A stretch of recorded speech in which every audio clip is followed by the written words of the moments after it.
Yeah, nobody's has their camera on though. Yeah, nobody wants their camera. What?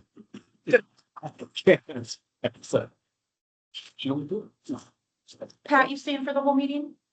I'm not gonna be able to. Okay, that's okay. No problem. I'm sorry. That's okay. But Chris said that I'm on from 1 to 5. Oh, good. Yeah. Yep. Oh, my. He's trying to give me a hard time. It's not gonna work. Okay. Appreciate it. Ready? Okay, so, okay. Word line. Welcome everyone to the quarterly meeting of Olmstead Commission meeting. My name is Chris Joseph. It is now 1:04 and it's called the commission meeting to order. And that'll start off with a roll call. All right. See here. Chris, Here. Ruben, Here. Senator Hogan. Here. Representative Mitzcog. See her online.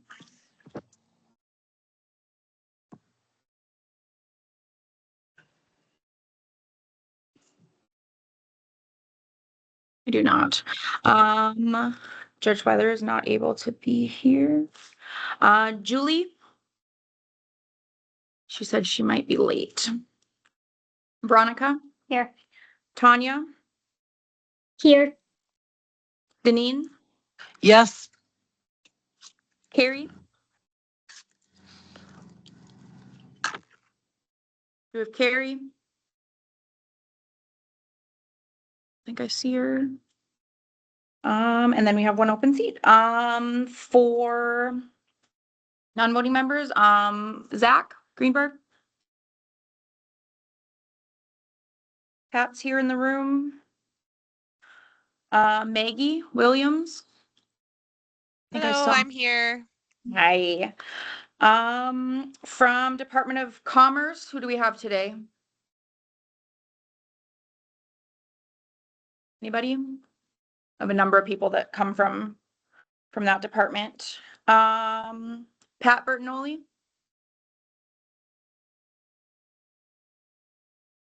Chad.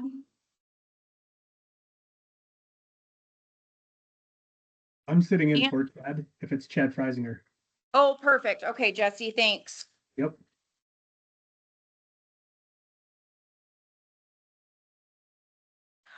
Anthony Here. and Jennifer. Yep, I'm here, and I think Brandon might also be online. Correct, I'm here as well. Okay, perfect.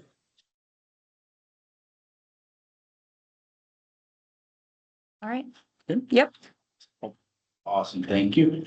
So the agenda and the February 2026 minutes were sent to everyone yesterday afternoon, I believe. Chuck Evans had a chance to review them. If not, I will give everyone seconds to look them over for approval. And if someone is okay with them, I will entertain a motion on it. This is Veronica, I move to approve. Okay, we have a first. Second. First, and there's a second. Okay, then we could do any discussion? Hearing none, let's do a recorded voice vote, please. All in favor, say aye. Aye. Any opposed, say nay. Hearing none, the motion passes.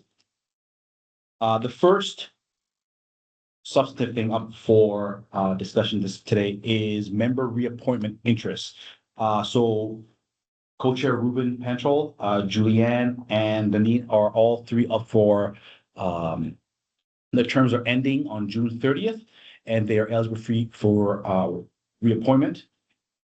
So the question is, if you are interested in reappointment, I will send you a link after this meeting on how to apply. And you just apply, and then I'll run all your names by the governor, and then see if he's interested in reappointing you to the position. But you'll get that email sometime after this meeting today. No pressure. You have until June 30th. But ideally, if you could let me know early if you're not interested, so that way I have a couple of more time to find replacements. Thank you. So first up, we have a presentation from Commissioner Trainer on the Rural Health Transformation Program. Welcome, Commissioner. Great to be here. Do they have my Sally hopefully You- sent my slides. Turn that on. Yeah, let me get that pulled up. I'm Pat Trainer with Health and Human Services, and I think we're just hooking up my slide deck for all those online. Sometimes you tend to forget the people online. I promise I won't do that today. As I said earlier, Chris had me on for 4 hours for this rural health deep dive today, and Kathy Hogan has 72 questions for me. I'd like to get on the record. Jennifer has a couple of zingers for me too, I think. I don't know. On housing, I'm sure. Give me 1 second, sorry. Okay, no, that's all right.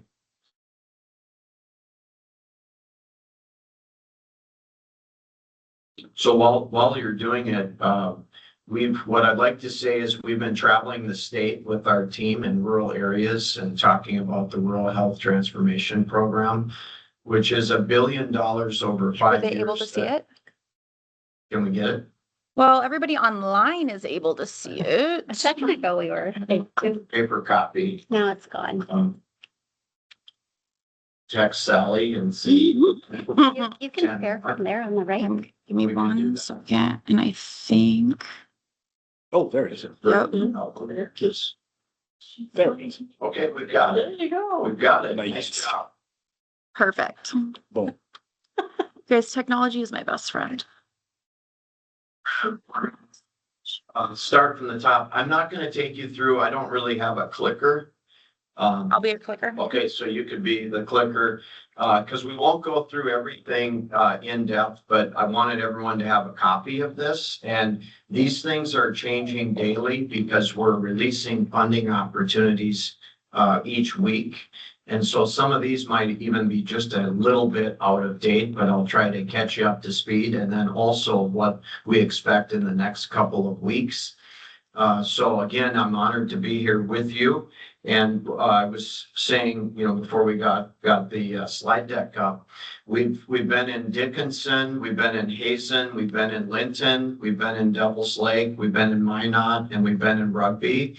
And we have a few others scheduled. We want to get in the northwest quadrant, and we have something down, I don't have the date in my mind, but down by Wahpeton and in Hankinson and that area.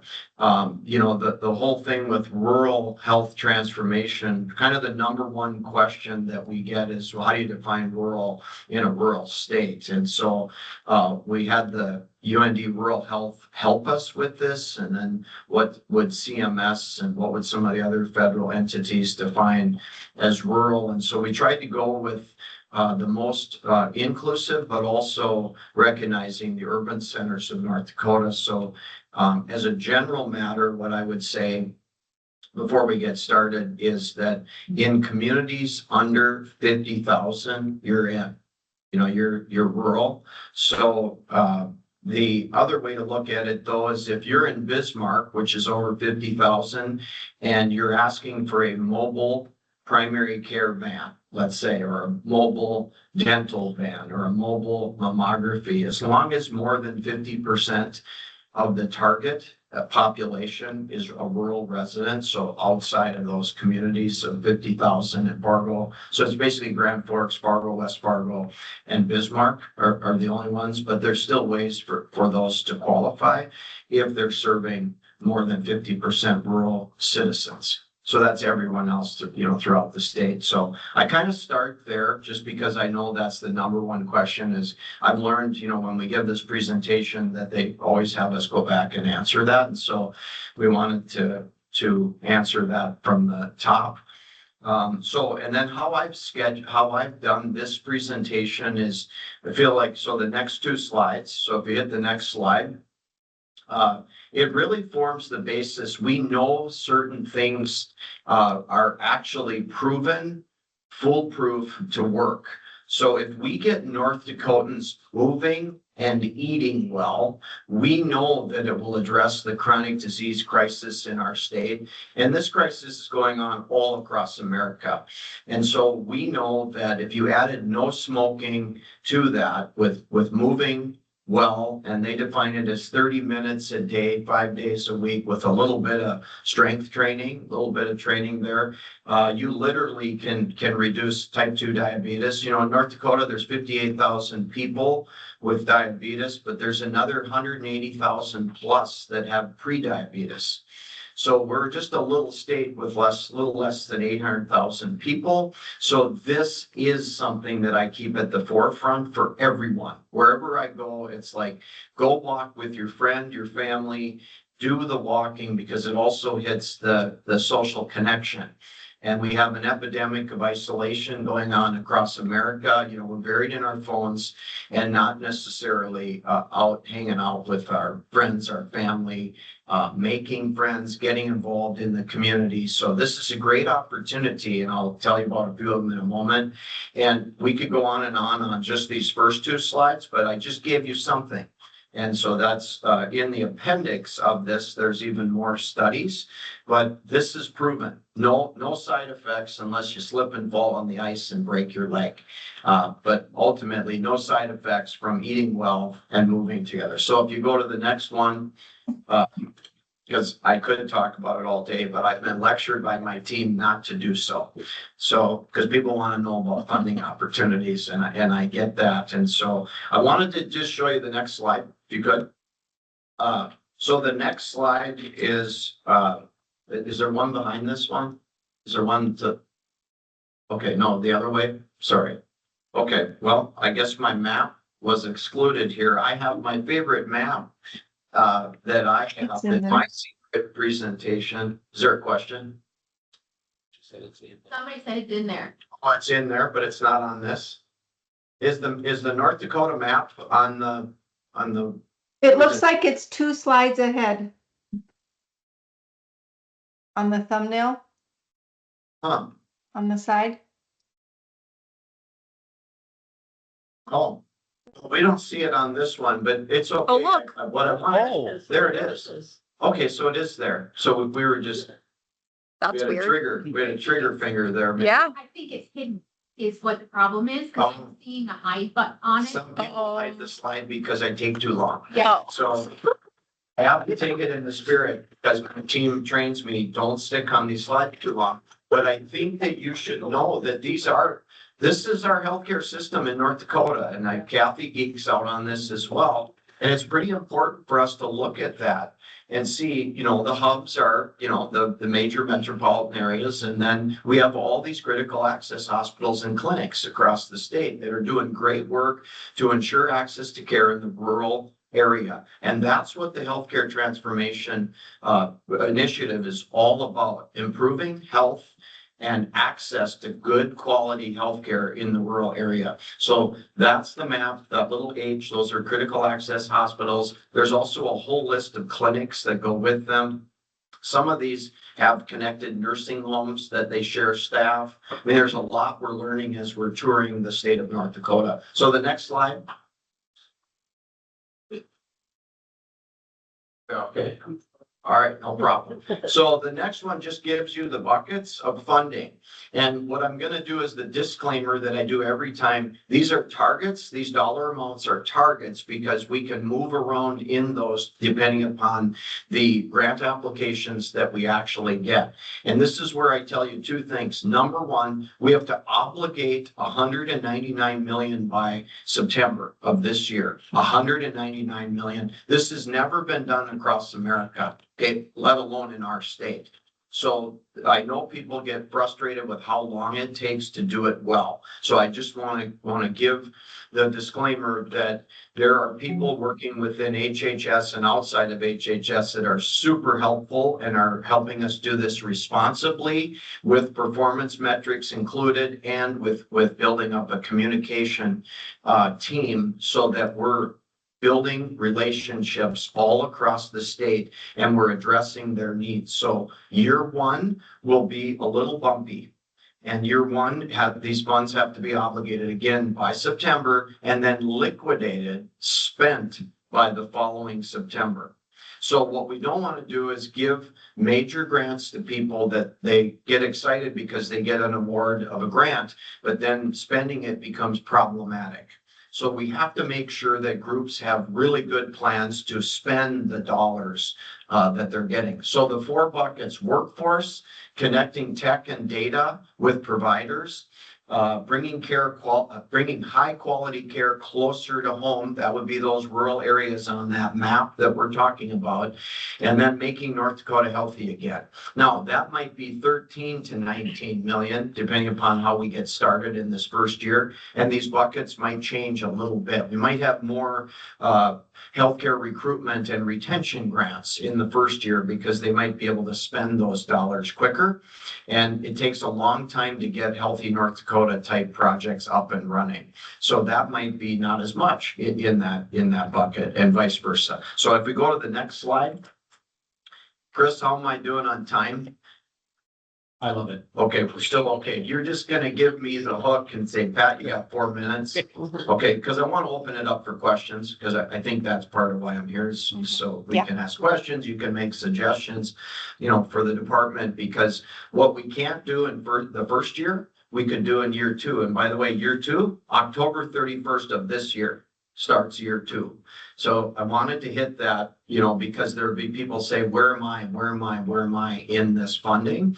And know that there'll be more dollars than available in year 2, starting October 31st. And that this is so, has to be done so expeditiously that we have to submit a budget in August for year 2.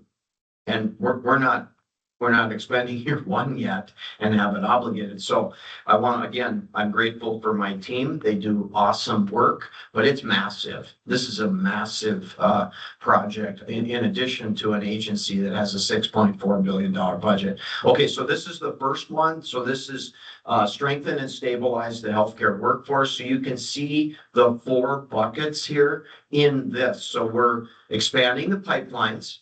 So creative ideas within that. We're improving retention in rural and tribal communities. And we're using technology as an extension for rural providers. So you might be a rural nurse practitioner that feels isolated. You can use technology to have people in Fargo or Bismarck or Minot helping them with a difficult case. They can get a consult right away, right while that person is in the office. You can also use it for remote patient monitoring, which might come up under another bucket.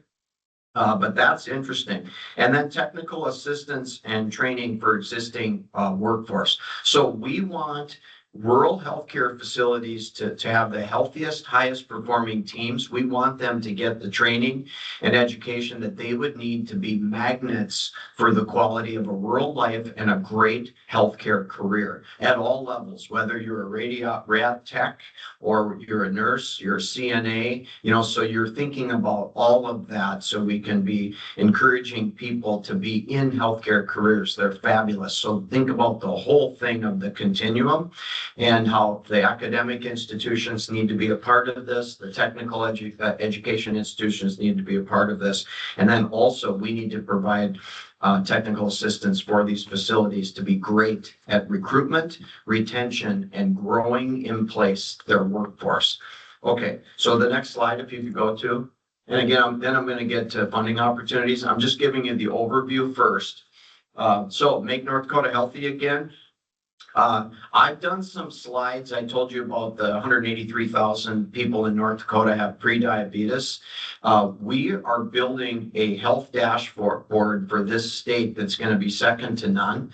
And then we're going to figure out through rural health transformation how we get data connected with providers. So we ultimately have a a terrific ability to understand what are the trends. Why are there so many antipsychotic medications being prescribed before we even talk about physical activity and healthy whole food. So there are all sorts of papers that talk about how that's every bit as good of a protective factor for depression, anxiety, and some of the things we're faced with mental disease, that aren't being really considered as an active thing. So over 5 years, we can start making communities aware that eating well and moving are good things for every condition. It's good for all of us to do that.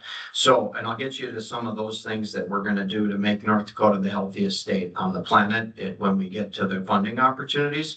But we have 17.5% of high school kids, according to the YRBS, that have contemplated suicide in our state.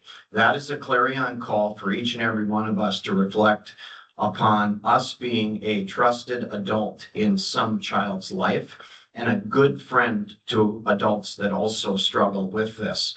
And if we don't make that call to action in every single presentation, we are not doing our job. And there's all sorts of things on statistics that I can't go through because they tell me I can't, but with sadness and loneliness.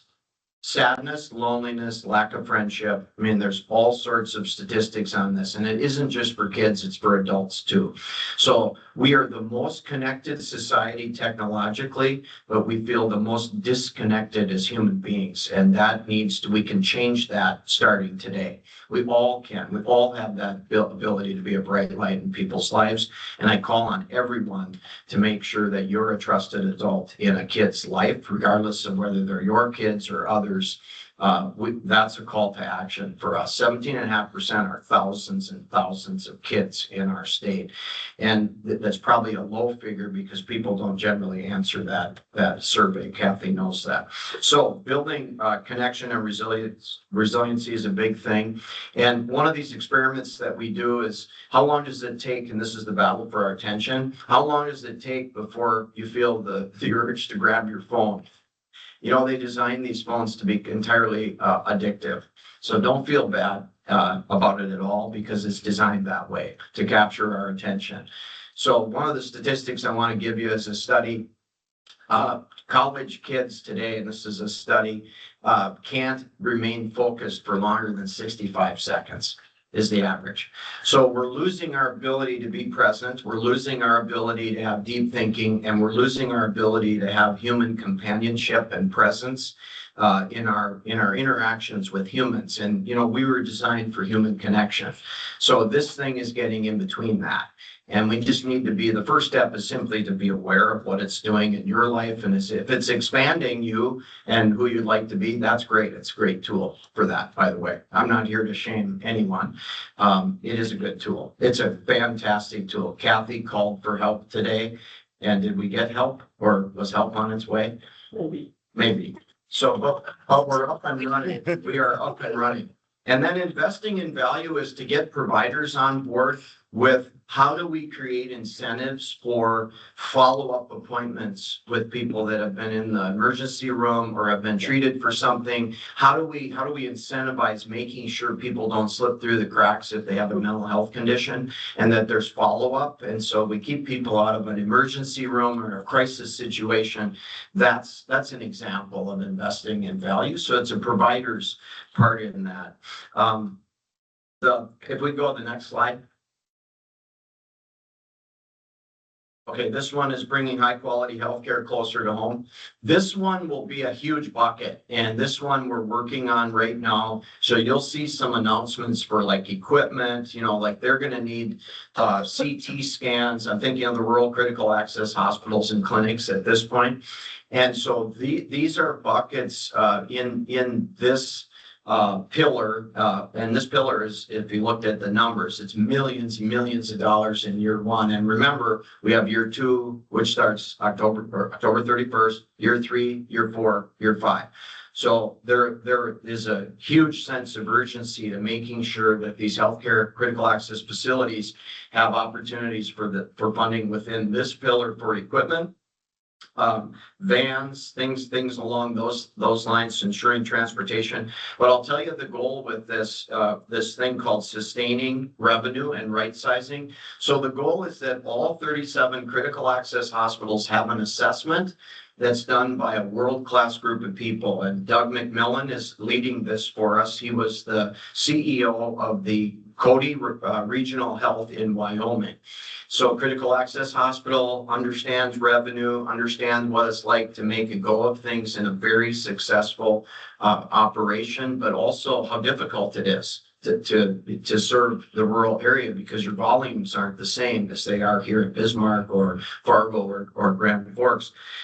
So an assessment will be done. Bailey will be involved. And so we'll have a baseline of where the current state is for viability of each facility, then survivability, okay, like what service lines are not gonna be able to cash flow, and if you don't have other money for that, we're in trouble, because that leads you down a road where you're gonna be a bailout situation, or you're gonna close the doors.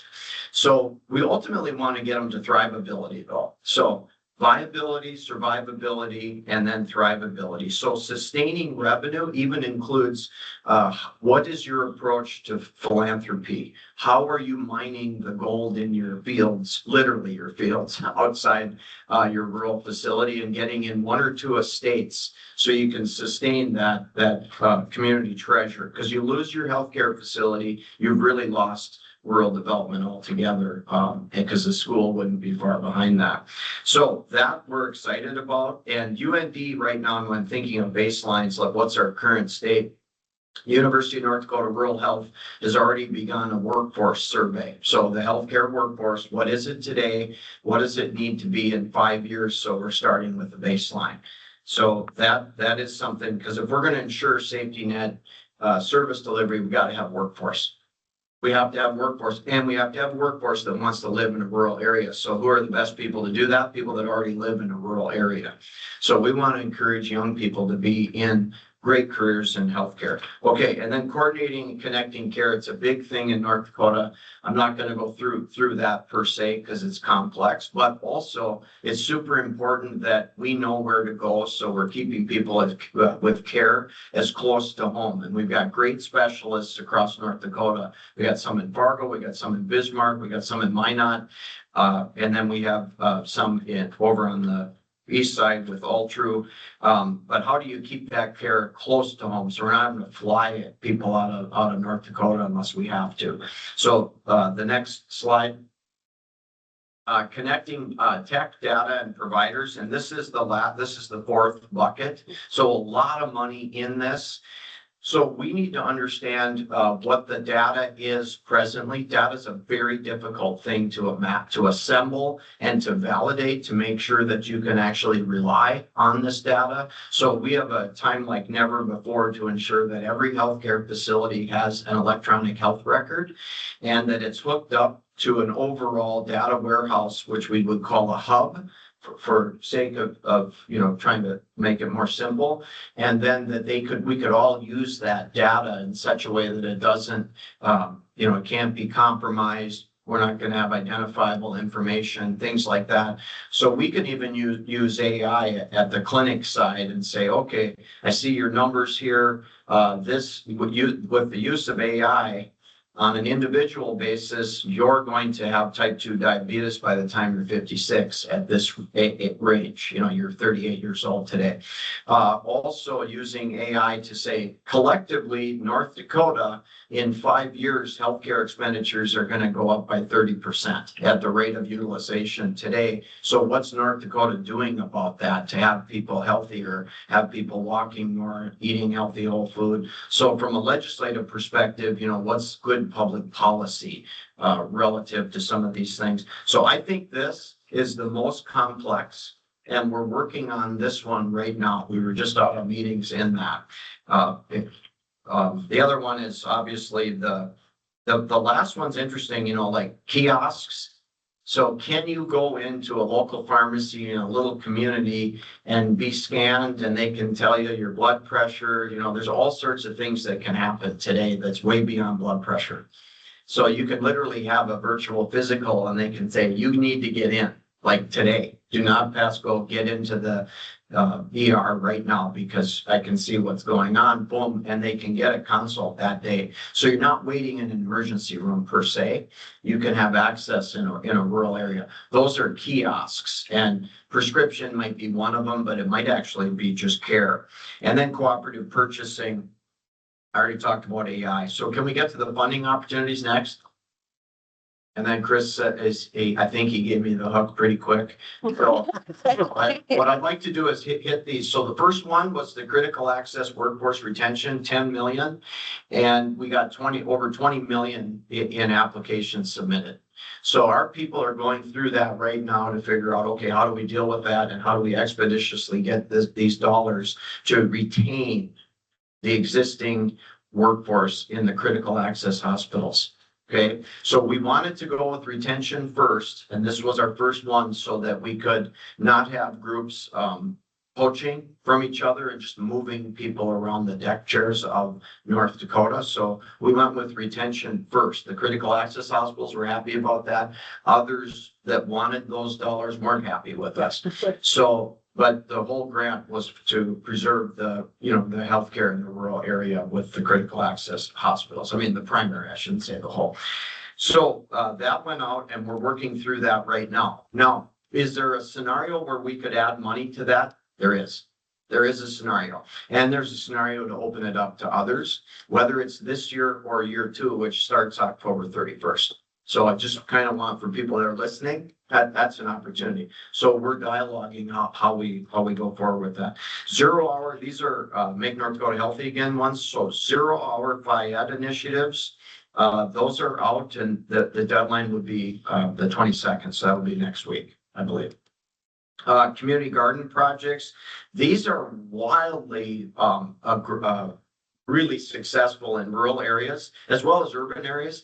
And it gets people to experience community together. It gets people thinking about healthy and whole food. And it promotes really, really good camaraderie, like 4-H groups. You can have all sorts of things in these communities to get people out around those. And then we want to be the #1 state for community-based walking. So we want to make walking contagious, and we think it'll help with our, obviously with our mental health, because that's proven by science, but the social connection element is huge to reinvigorate our communities across North Dakota. That's exciting. We never before, I mean, like there's some schools that said the biggest grant we've gotten is $1,000 for a community garden. So these are and the community walking programs, both, I mean. Behavioral health promotion. Obviously, I'm passionate about preventing suicide. And these are ones to get the local groups, the local grassroots groups to apply for funding to step up some major community initiatives that focus in on our mental well-being. The next slide. So these. If you might touch on for a second with the question. Back to the previous slide, yeah. So with that, for the community-based walking program, yes, 125,000 each.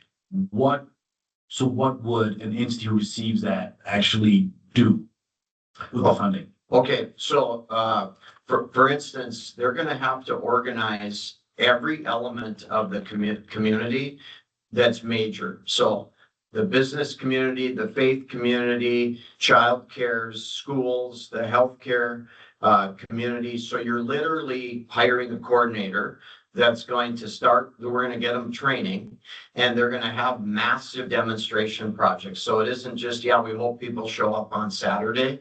So we're actually going to have it's an 8-week initiative included in it, but it's the gearing up the community. So this is done in such a way to make it habitual rather than just one transactional thing related to a grant. We want to fully change the habits and routines and practices within a community. So this is going to require a person that's funded, okay, either part-time. I mean, public health would be great at this, but you could also have the healthcare facility lead these. You could have, we want it to be agnostic, in terms of the who, because every community is different with community champions. But this is actual resource because we understand fundamentally that if we get people walking, we actually reduce chronic disease. Like we know that works, but if we don't have real money in it, so it's not just a fad, it's not just a thing, we're going to have this thing on a Saturday. So we actually have some that will have accelerometers so that we know what the moving average is in North Dakota in some of these, and then the mooding average, because we know if people walk, the moods get better. So this is a lot more detailed than just a group on a Saturday. You know, thank you for the question, because I know it raises flags.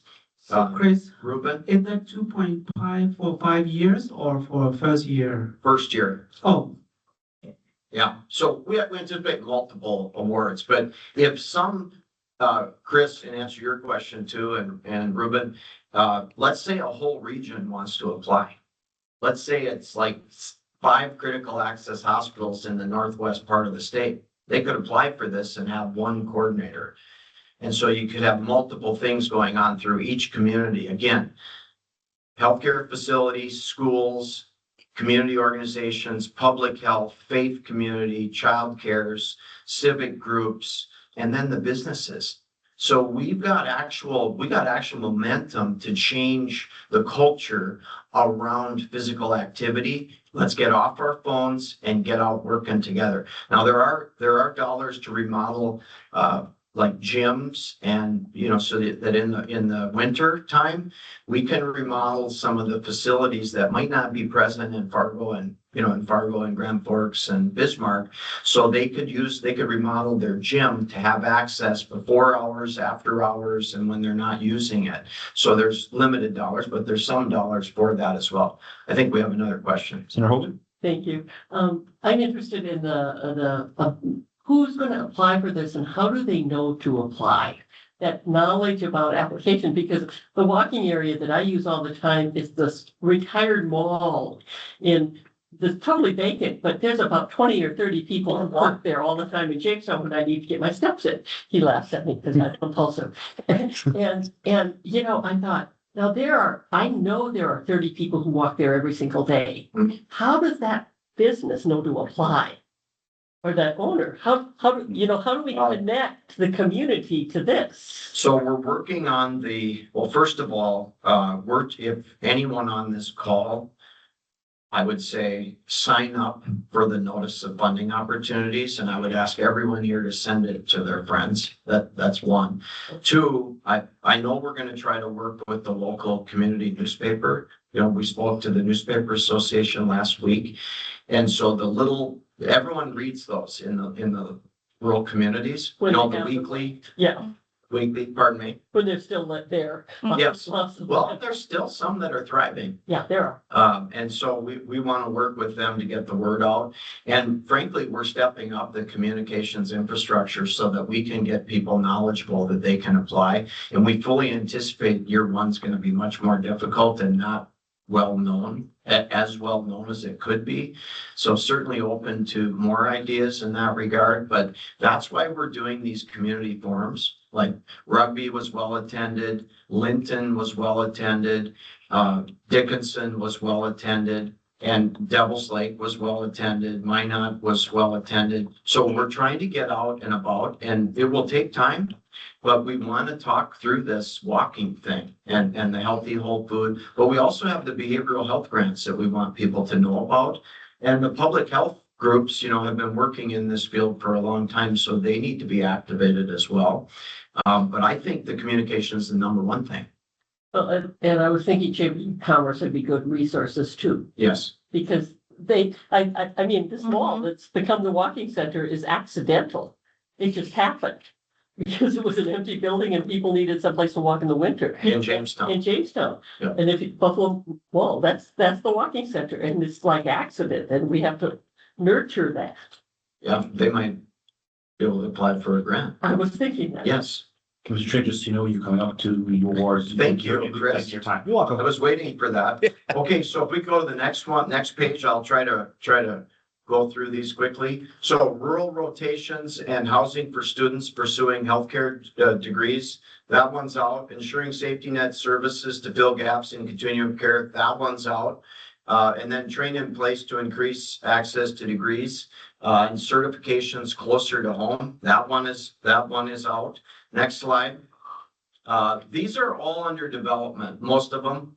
So I'm just gonna say, in the first year, because it's so hard to step up, comprehensive wellness programs, because you gotta hire people, you gotta train them. And so we really thought, why don't we do equipment in this year one? Remember, we have to obligate and liquidate it, so obligated by September. So these are gonna be equipment grants.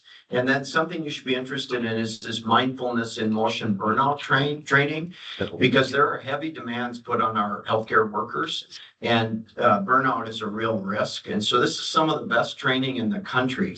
Well, I can tell you more about it, but I won't, because Chris has me on a tight rope here. So community comprehensive demonstration projects, that would be two big things. Could be Jamestown and Dickinson. We kind of want to do one in the east, one in the west, something like that, where we're working with the entire community. So, and they have to have community leadership in order to do that. Jamestown was on the list. I know Dickinson's on the list as potentials, as potentials. And then multiple rural school wellness projects. There's a bucket of dollars, and we're just trying to work through with all the stakeholders, because if you've talked to one administrator, you've only talked to one. And everyone, that was a little attempt at humor on working with schools. And then community resilience projects and suicide prevention, there'll be more out on that as well. And then childcare, early education and parenting initiatives, and then childcare centers. There's even a little money for rural healthcare facilities, nursing homes, to look at, like, could we remodel a wing and have that be a childcare center? So, and interesting, CMS was the most particular about those, because they don't want to get in the childcare business per se, but they're good with the remodeling and the business planning and things like that. The next slide, because I think I want to wrap up. So that just gives you more on what was in that first grant. Next slide, which would be the retention. And then I already told you about our approach to thrivability. Next slide. And these are just 5 more. Everyone's talking about emergency medical services. I want you to know this is a very complex issue. So workforce is a huge issue here. And then there's equipment, and then there's the actual ambulance itself. So we're working through that. That's a myriad of challenges. But it's part of the grant, ensuring safety net services. So we're working with different legislative committees. You know, there is an EMS association, and we're doing survey work. And then we're creating residency programs. We're working with NDSU on pharmacy, trying to figure out how to approach that longer term, and also UND with family medicine residency programs. Big question, you know, is sustainability. Things that aren't included would be things that aren't sustainable. So it can't just be, yeah, we think it'll be funded by other things. The CMS is really looking at sustainability. No new construction. That would be the big two. And then the last one, though, we want to get out would be the dental mammography and these mobile units. Mhm. So those are significant. Those are very expensive, but we're working with Ronald McDonald to try to get one of those committed this year, and then to try to get 1 or 2 mobile mammography. But they have to be actually sustainable. So we can't just like give them free equipment that sits there because they're too expensive to operate.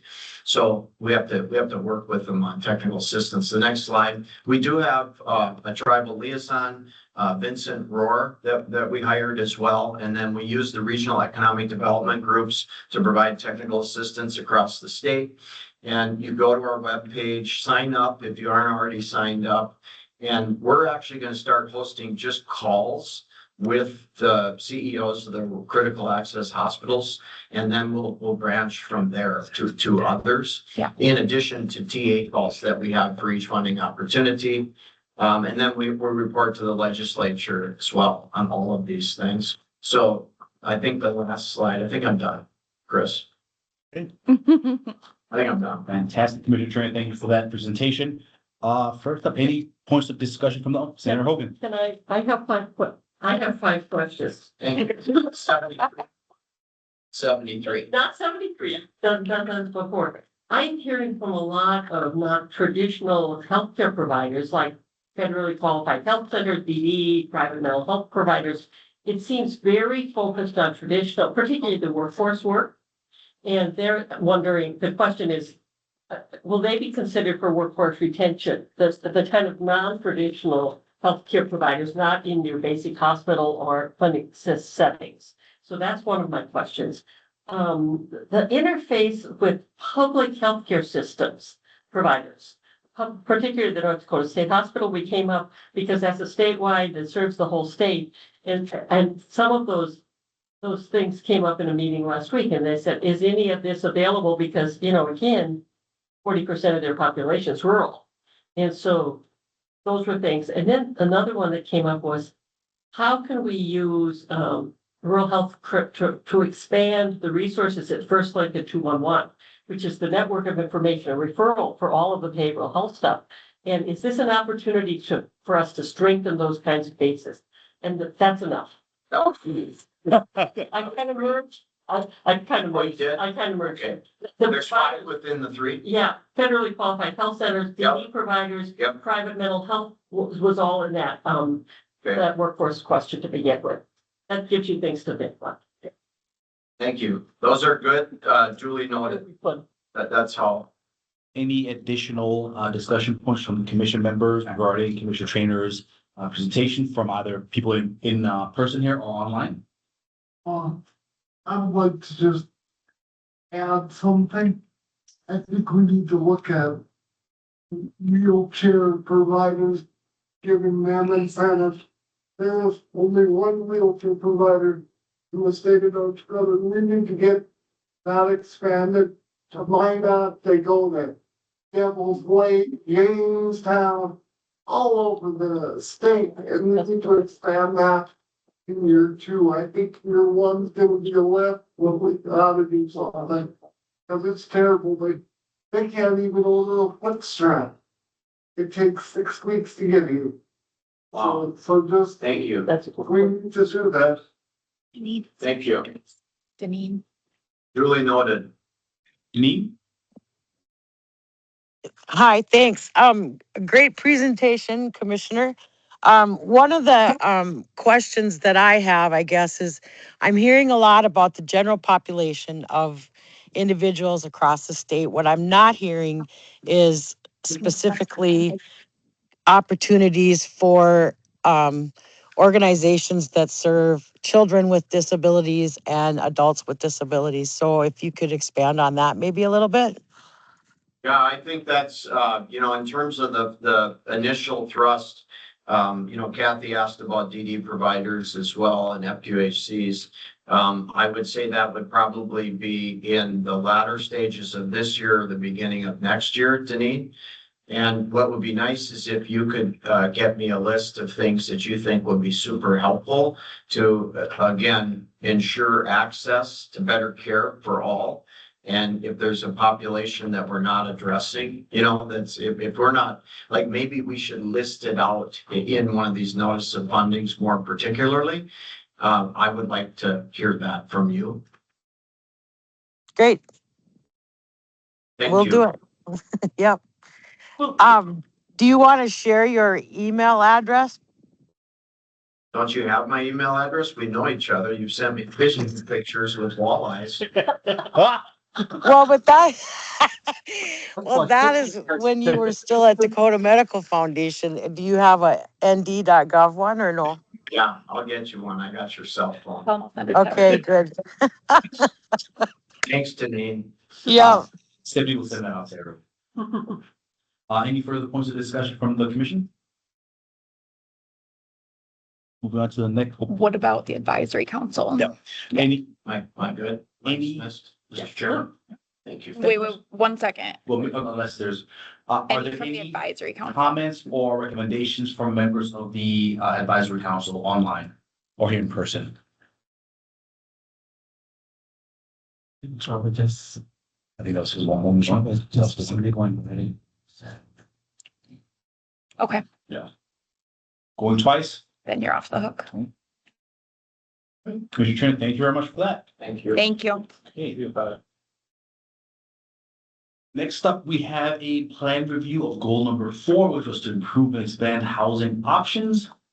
First, we have a presentation from Heather Brandt regarding behavioral health funding. Hello, thank you for having me here today. I'll be joining you virtually, and I will go ahead and share my screen with the presentation. If the commission doesn't mind, if we can save the questions till the end, if that works for all of you, I can get through this information here. So I'll just, do you mind if I take over and share my screen? Oh, go ahead. Okay. Thank you.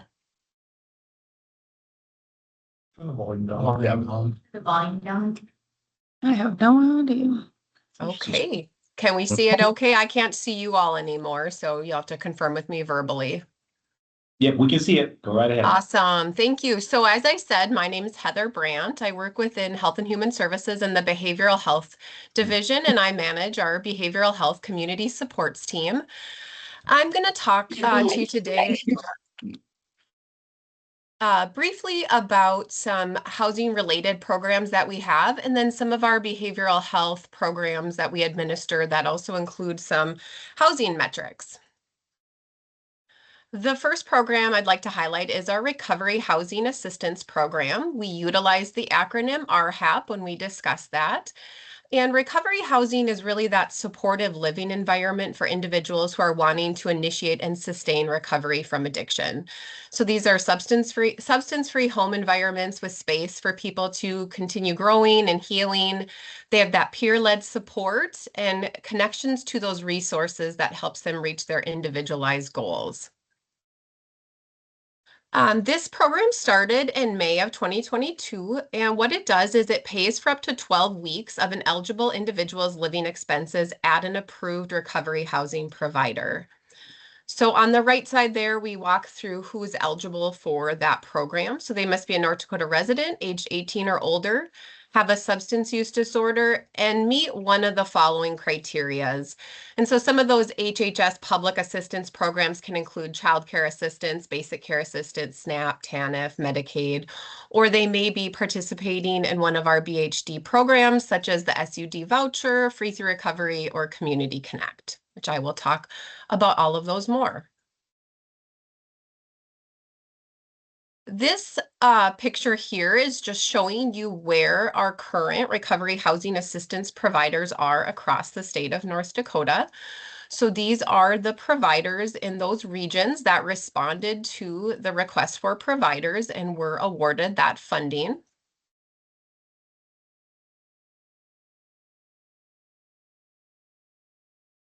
Since its inception in May of 2022, we've served 1,764 participants through that program. And through this biennium, we have served 304 people. And you can see that employment increases for those participating in the Recovery Housing Assistance Program. Their ability to reduce and stabilize the impact of their substance use on their daily life shows great improvement.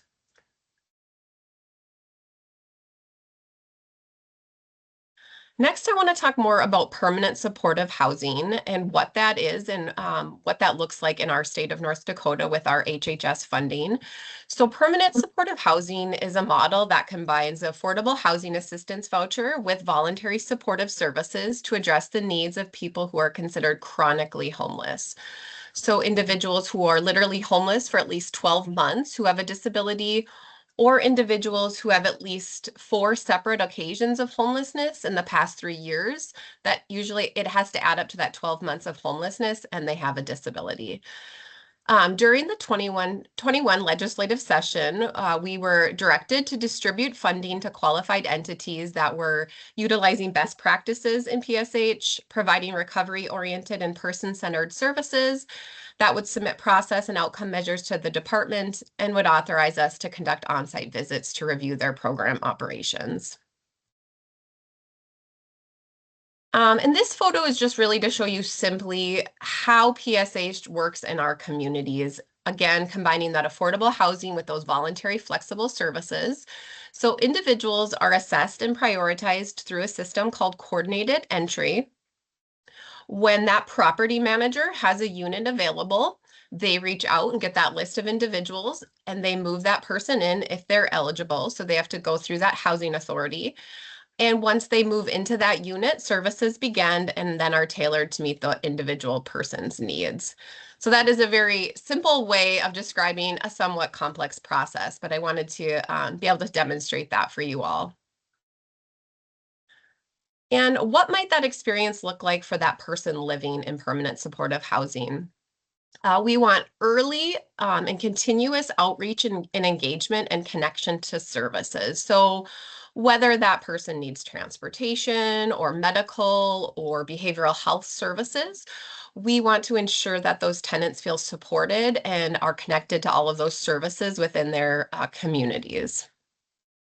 One thing I didn't say is that these are fully integrated settings. So each of the tenants that lives within these units have their own lease. And so just as you would have your lease within any apartment, but the difference is really that outreach and engagement and connection to services.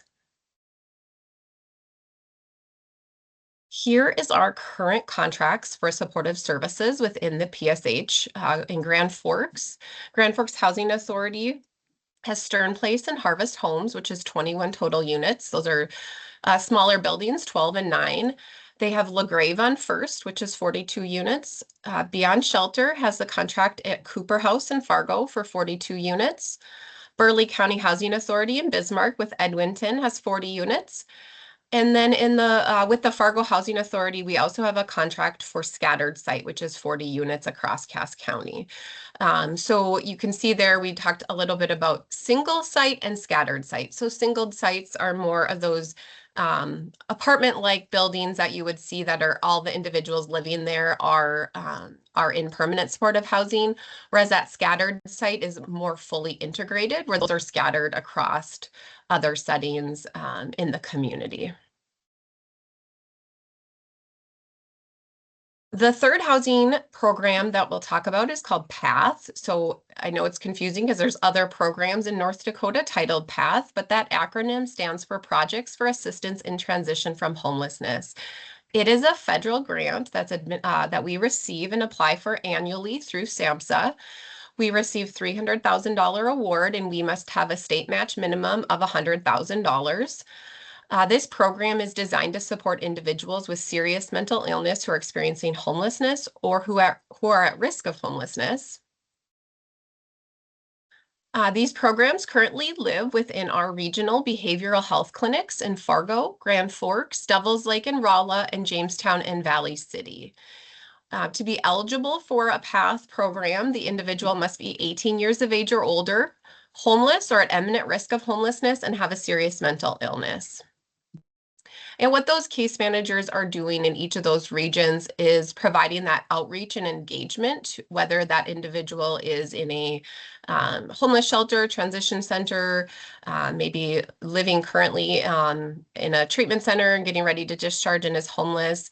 They're going to help them with navigation to behavioral health services, connection to any housing related resources, doing basic things like obtaining IDs and applying for benefits.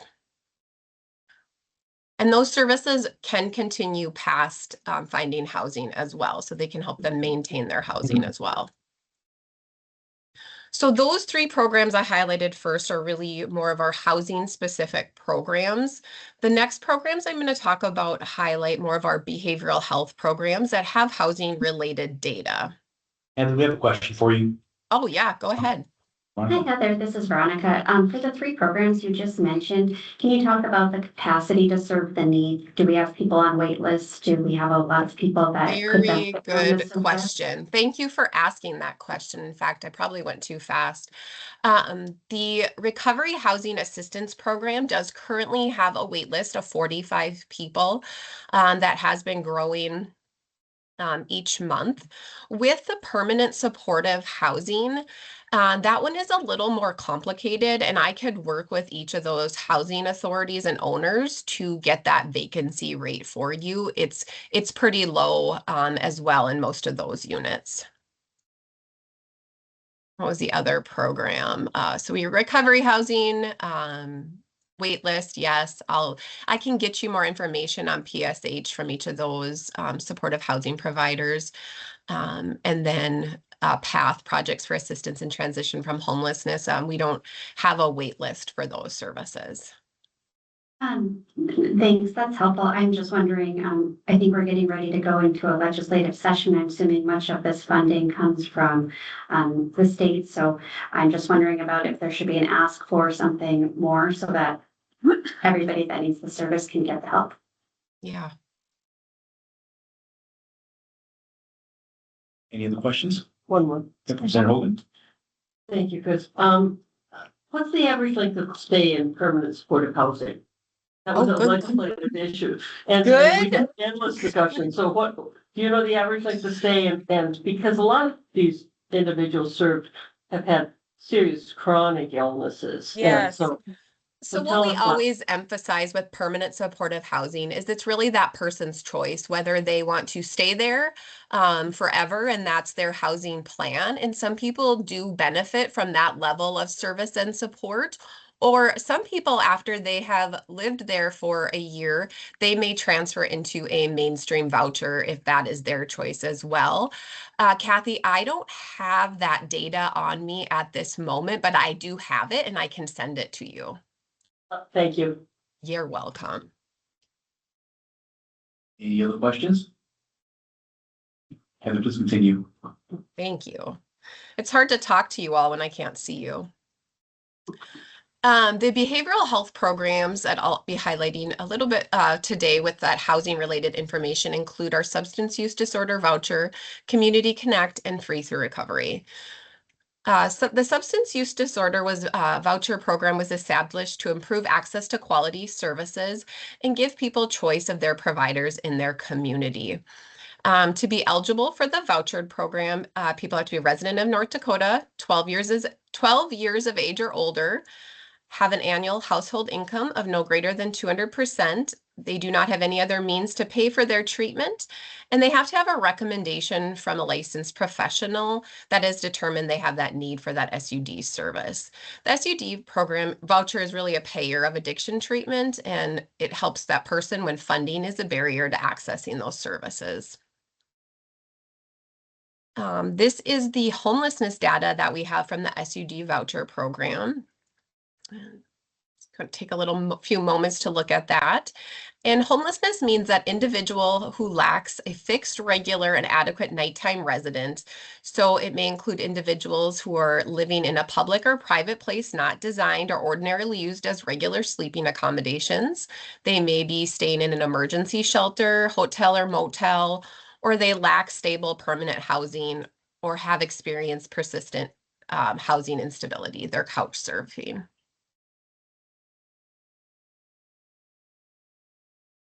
The second behavioral health program I'll talk Can about I ask a question about that one? Yes, Of course, please. go right ahead. Thank you. He looks at me.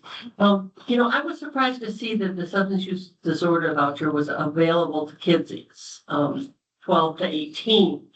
And do you have data on what percentage of the kids are using that voucher program? Because it's been generally seen as a shortage and a limitation of accessing addiction service for youth. And so that surprised me. Do you have, or can you get us that data? Yes, we can get that information. I know that it was at least two legislative sessions ago that there were some people that were testifying to the need for the voucher to be younger than adults. And so that's why the age was expanded. And I don't know how it's been implemented. So that would be helpful to us. Thank you. Yes. Continue, Heather. Hey. Community Connect. So Community Connect is a behavioral health program that's really designed to increase those recovery support services to individuals who have behavioral health concerns. They have to live in North Dakota and be 18 years of age or older and have that behavioral health condition that's impacting them in multiple areas of their life, such as housing, employment, parenting, their physical health. We currently have 50 providers across North Dakota. These providers really fill that gamut, maybe peer-run organizations, culturally specific, faith-based, and then other community-based organizations. Those providers are contracted with the North Dakota Health and Human Services to provide care coordination, peer support, and connecting individuals to those recovery support services in their community, whether it's transportation, treatment services, housing, etc. In the Community Connect program, one of the 4 monthly outcomes we collect is housing. Our current program data for this biennium reflects that 78% of the participants are achieving their housing outcome each month. So they're making progress towards that. And as of May 7th, so when I wrote this presentation, 60% of participants reported that they were currently homeless or they had been within the past 6 months at the time of their application.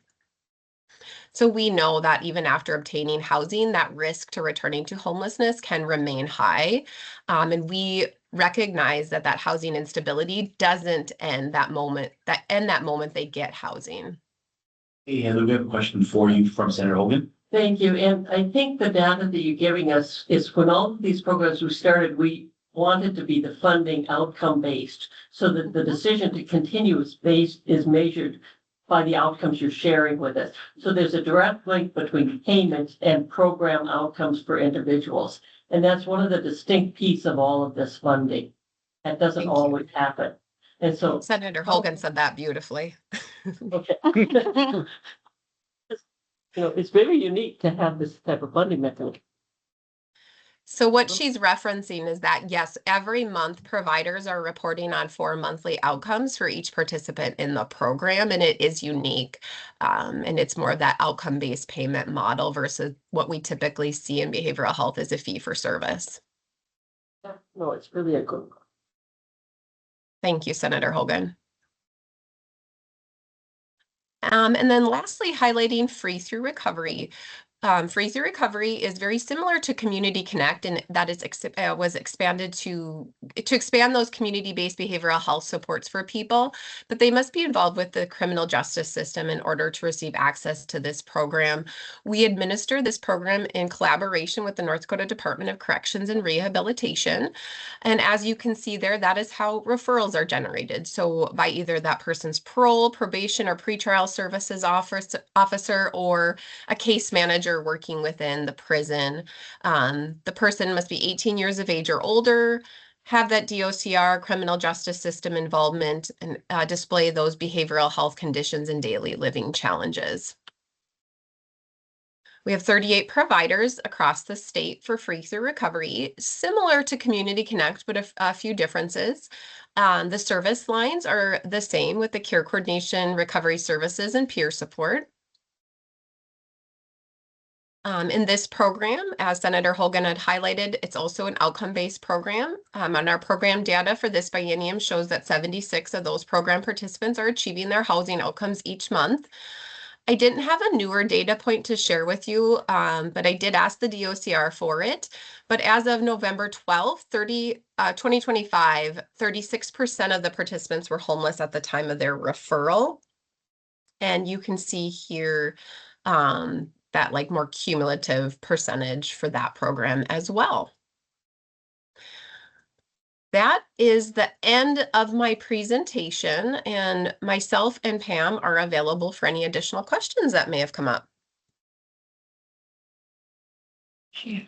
Jennifer has one. Thank you. Any question? Go ahead. Heather, this is Jennifer Henderson.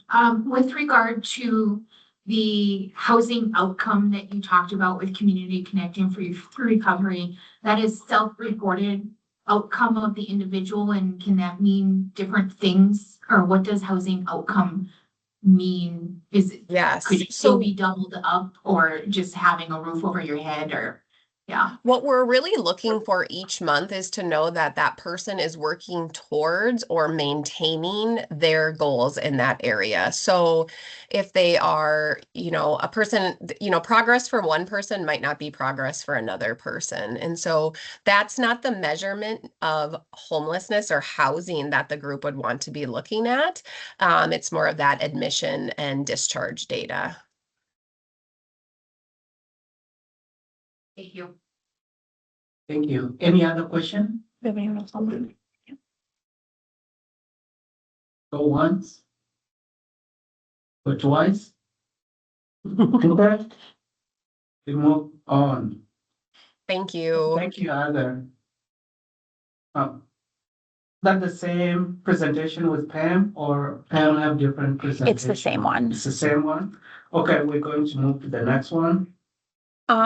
Heather and Pam, are you guys able to stay on for the next one since we're kind of talking about the same thing with Chandler? There might be some questions that you might be able to answer after that presentation. Most certainly. Yes, Okay, yes. thank you. Thank you, Heather. Next one is Chancellor. A presentation on homelessness to Executive Director for Parker Moorhead, Collusion to the End of Homelessness. Floor is yours. Good afternoon, commissioners. Can you hear me okay? Yes. Okay. Stephanie, am I good to go and share my screen? Yeah. Go ahead. Okay. All right. Yeah. Good afternoon, everybody. My name is Chandler Esslinger, and I serve as the Executive Director of the Fargo-Moorhead Coalition to End Homelessness. I also serve as the Board Chair for the North Dakota Coalition for Homeless People. I've been really looking forward to presenting to you all today to talk a little bit about homelessness and the intersection with disability and the Olmstead Act. I've kind of been a personal nerd about the Olmstead Act and kind of how different states and different communities have really worked to provide housing in that most integrated setting, especially as it relates to homelessness. So again, just really grateful for the opportunity.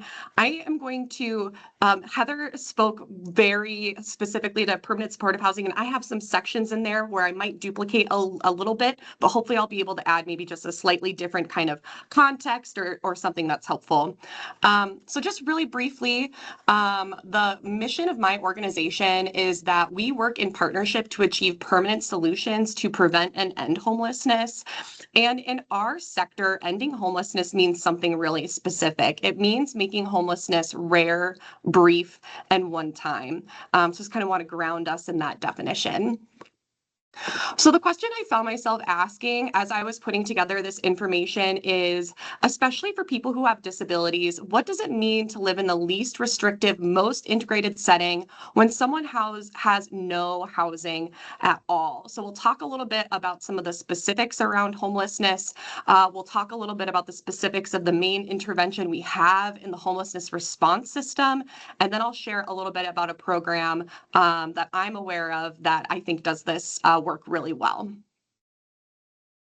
So again, just to kind of ground us in the spirit of Olmstead and the reality of homelessness, obviously you all are well aware that Olmstead is rooted in the belief that people with disabilities deserve dignity, autonomy, stability, and full participation in community. And homelessness often reflects that opposite of that reality. Instability, institutional cycling, survival-based decision-making, isolation, and disconnection from community integration.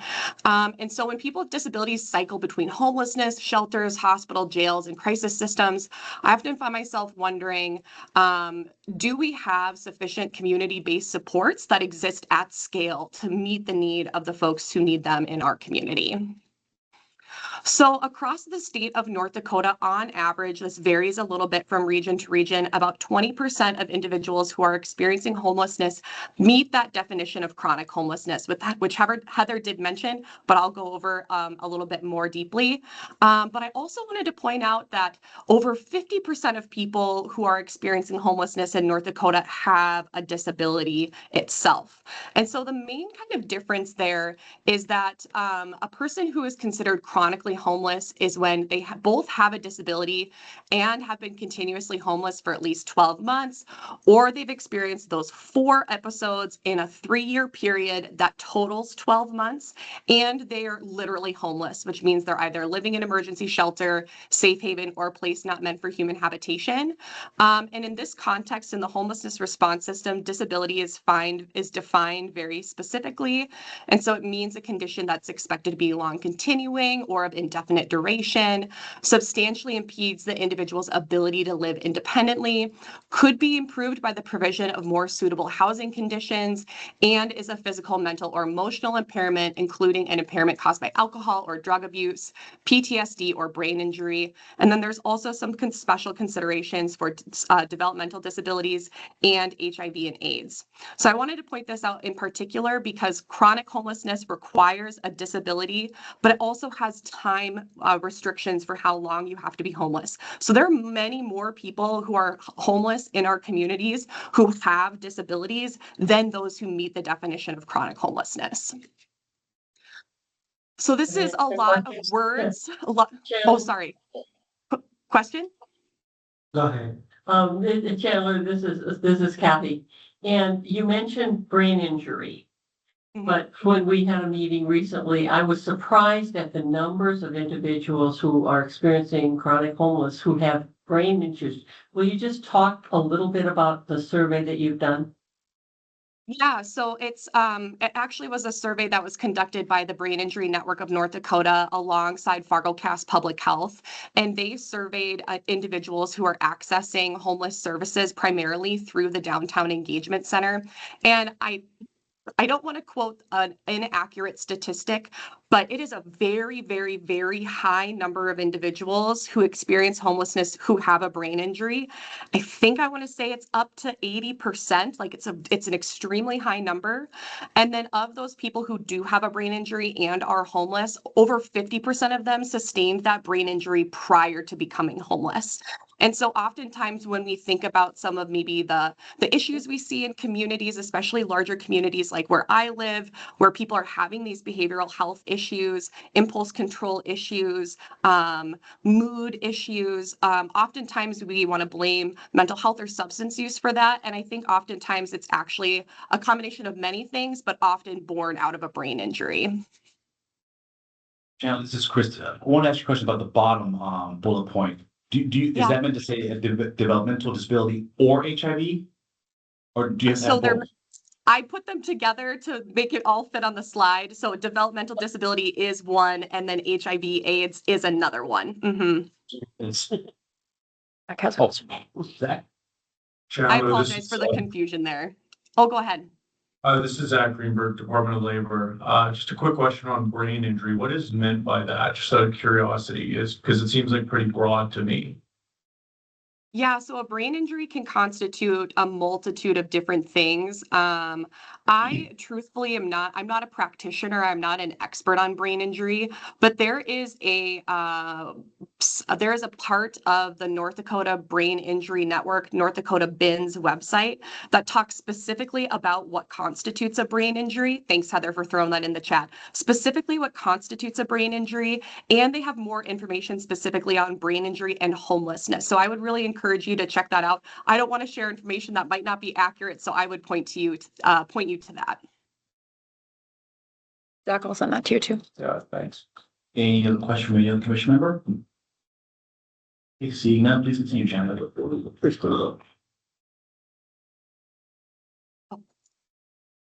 So I know this is a lot of text, and there's going to be kind of a lot of text throughout my presentation. I hope this is a resource that you all will return to as you continue conversation. But I wanted to break down the intersections between homelessness and disability that we tend to see in North Dakota, and kind of functionally how people are moving through the system. So one category at the very top is a person who has a disability and then becomes homeless. And oftentimes what happens is that the existing supports that this individual may have or may not be connected to are insufficient to maintain housing stability. And the primary gap that we kind of identify there is that at times there can be limited intensity or capacity of those supportive services. And then of course, housing affordability, access, and stability are challenges and constraints that we're dealing with kind of as a whole. Before I continue, I also want to just say this is not a critique of any specific service provider or system even necessarily. It's just to help us kind of understand how we see people move through the system right now.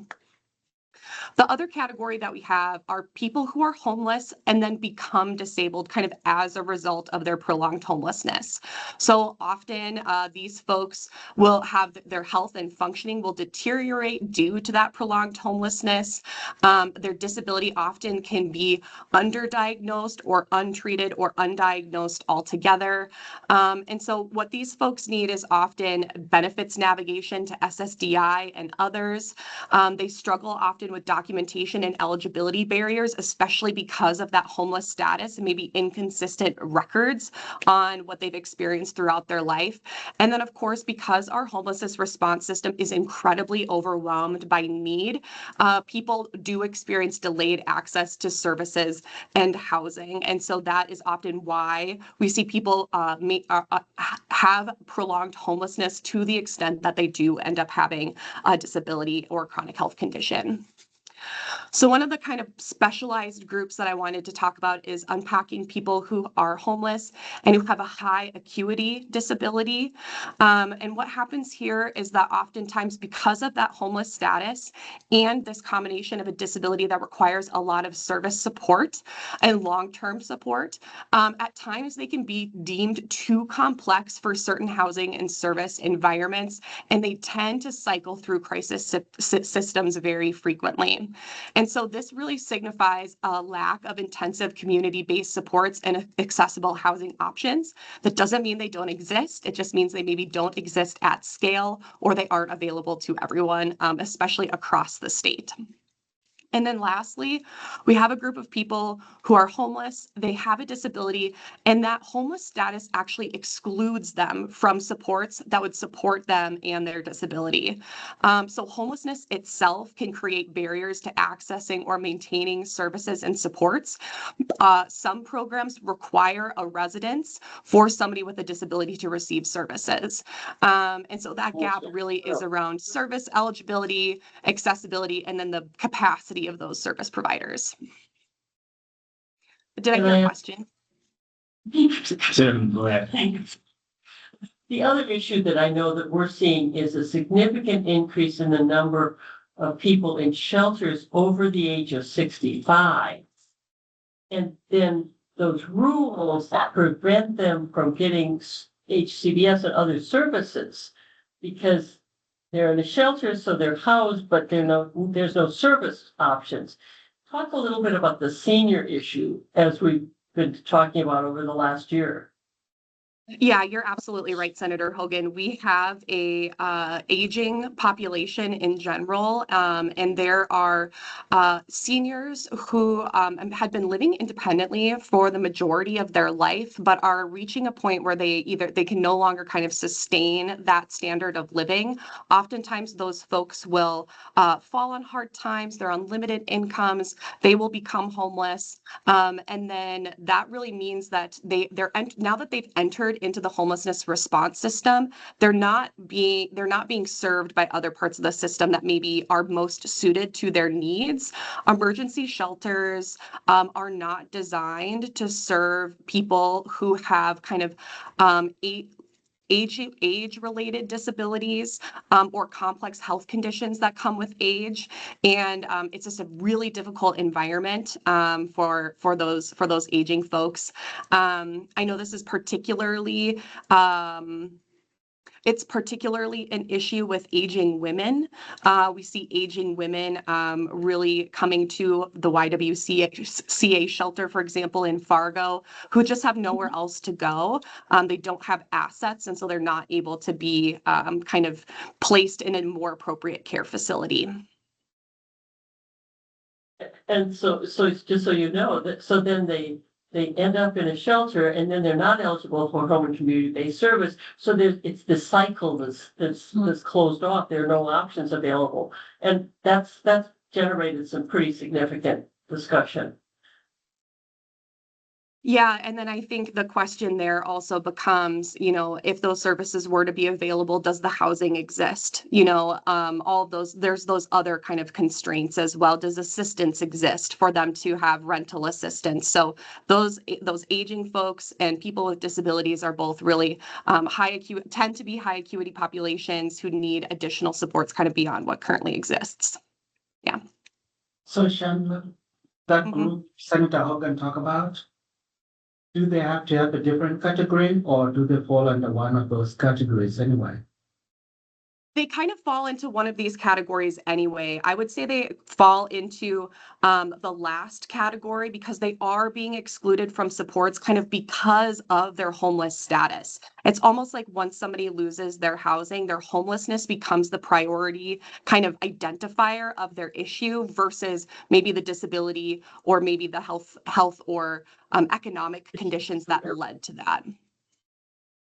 Question from Anthony? I just thought, first of all, great presentation, engaging for me. I just want to comment a little bit on that of the aging population. That's prevalent in our tribal communities. This is mainly what we do. We either move in with the individual or we take them in. So there's zero services on the reservations for most of this. They're getting there. They're starting to look at some of the stuff during the Rural Health Transformation Grant, but then we can fall into the voting scenario. You know, we all live under one house, multi-generational, 3 generations. Those are the types of housing we're looking at trying to produce on the tribal community so that we can stay together. But knowing that this also is happening out here is you know, obviously a large problem. I think Senator Hogan really touched on it, on how much that this has been talked about in the past year or so. And for the baby boomer era that's here, you know, there's going to be a ton more, I think, of this type of scenario that may arise. And I sit on the housing subcommittee to go through some of this also, so it's kind of tying in and seeing how even the refurbishing of some of those homes within these urban communities may not be suitable for some of these aging individuals or some of the people that need assistance in the day-to-day life. So it's something I want to take into consideration from here and bring into the housing committee, you know, of making sure that this sector is, you know, being looked at. Really appreciate that comment and that kind of multi-generational housing that you're talking about. We often call that shared housing in my world, where someone is living with someone else, whether that's a friend or a relative. But then how do we whoever's kind of providing that housing or providing even maybe some basic care to that person, how are we reimbursing them? How are we supporting them for their ability to do that? And I'll just speak very briefly about my personal life experience. I'm from South Dakota, so not necessarily applicable here, but my grandma had to live in adult foster care as an aging adult because my family didn't have the ability to take her in a house that was suitable to her needs. And had that system kind of not existed for her, she likely could have become homeless as well. And so just kind of speaking to that specifically on a personal note. Yeah. Almost the exact same scenario for me. Selling my mother's 2 homes in a rural community, she's needing more sophisticated care. Family didn't have it. I had the means to do that for the past 3 to 4 years or something, but also with not being reimbursed for any of those services, I'm a testament of that. Just as maybe not applying, not looking for the reimbursement, but in our tribal communities, they won't even, you know, because that's just what we have to do as humans. Is kind of how we look at it. But I'm pretty sure well over 50% probably don't go and try to recoup some of those costs that they lost, for sure. Yeah. Thank you. Yeah. Go ahead. Oh, you would continue, John. Go ahead. No further questions. Okay. Sorry, I feel like there's just a slight delay, so I start talking and then I hear a comment in the room, so I apologize. Okay. Again, Heather already did a fantastic job laying out what permanent supportive housing is, so I won't belabor this point too much, but permanent supportive housing is a combination of housing and services that is really particularly designed for those with serious mental illnesses or other disabilities who need that support in order to live stably in their communities. They have supportive case management, wraparound supportive services for any substance use, mental health issues, employment considerations. But permanent supportive housing has been proven over and over and over and over again to be a solution for people who have experienced chronic homelessness, as well as other people with disabilities who might be leaving those institutional or more restrictive settings. Permanent supportive housing is typically for people, again, who have those complex behavioral health or physical health needs and face complex barriers to housing, including unemployment, mental illness, substance use disorder, history of incarceration, long-term homelessness, and other challenges. So that housing and the services are really, really critical for the folks who are using that intervention. And then again, is permanent supportive housing an effective model? Yes, it's been proven over and over again that permanent supportive housing improves housing stability, helps those who are able get employment and maintain their mental and physical health. It often actually reduces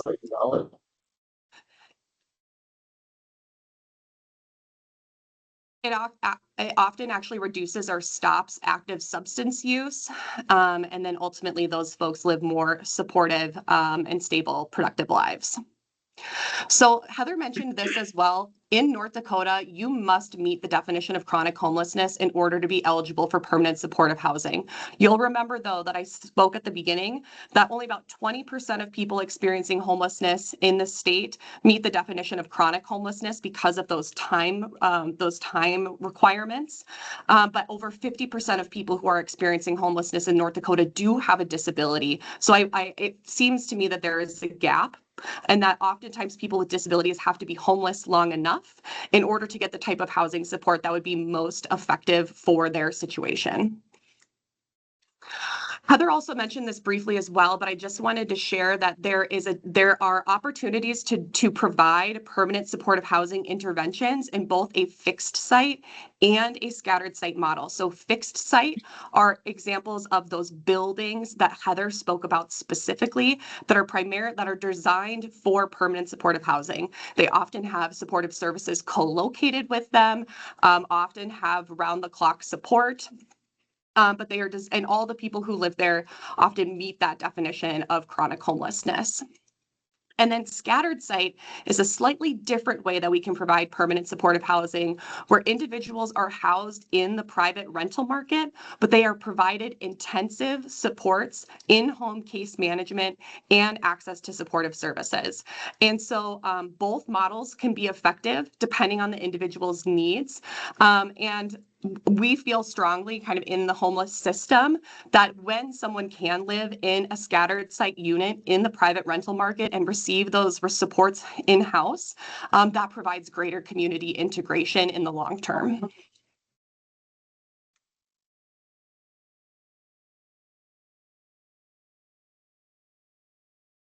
So I just wanted to share a couple of the challenges that we run into, again, kind of from the perspective of the homelessness response system, is that the availability of permanent supportive housing across the state kind of is insufficient to meet the need. This might not be the case in every single region that has PSH available, but I can say for sure in the Fargo area, there are more people who are on the prioritization list who meet the criteria for permanent supportive housing often than there are permanent supportive housing units available.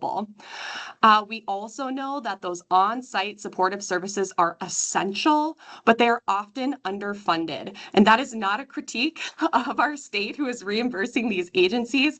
I think it's just a kind of a fundamental misunderstanding of the types of services and the capacity that's required to ensure that everybody living in those environments is getting access to the services and resources they need.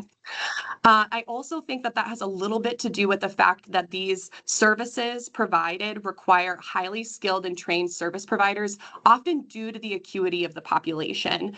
And so we want to make sure that we are giving the folks living in these environments supports and access to case managers who are very well equipped to help them navigate their behavioral health or physical health needs, both in the home and in the community.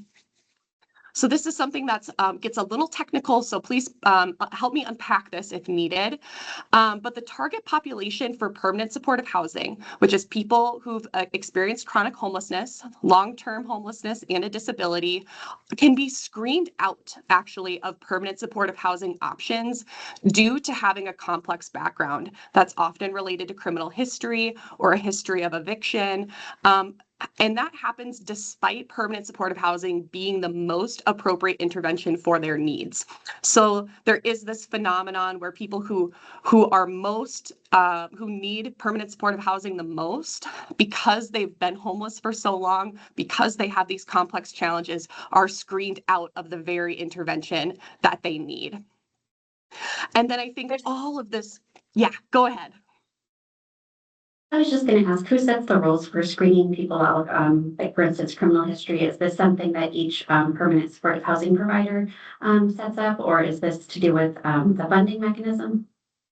It often has to do with the relationship between the public housing authority that maintains the vouchers that support those permanent supportive housing units, and the property manager who oversees that. So often the person who owns and operates, or who owns the building, is one person. The person, or one agency, the person who supplies the voucher, the rental assistance, is a public housing authority. The person who manages the building is another agency, a property manager. And then there's another agency coming in and providing those direct services to the people who live there. So it really is an extreme form of collaboration. We do, just on a second note with that too, we do a lot of training and technical assistance support to these, even the housing authorities, to kind of say like, well, that's a U policy, what would you consider changing that? Some of those different things, and trying to help them see why that becomes a problem. So within the behavioral health division, we're funding the supportive services. So our lane is somewhat limited, but we can try to, influence it positively, but they're the ones more so, they would say in their world, like kind of taking the risk. And so it is a very good point that you bring up as a challenge, Chandler.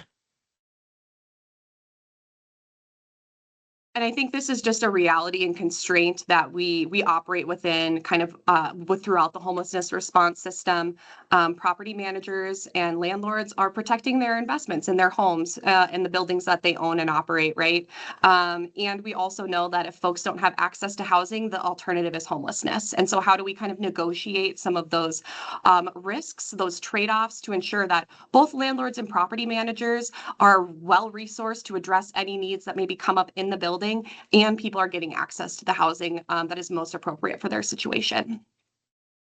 So then kind of the last point that I wanted to make about challenges is that there are other external constraints that kind of limit success, or the scalability of success of some of these models, which is really rooted in the limited availability of some of these community-based supports, like treatment options, like behavioral health options, and that's kind of very true across the state in particular.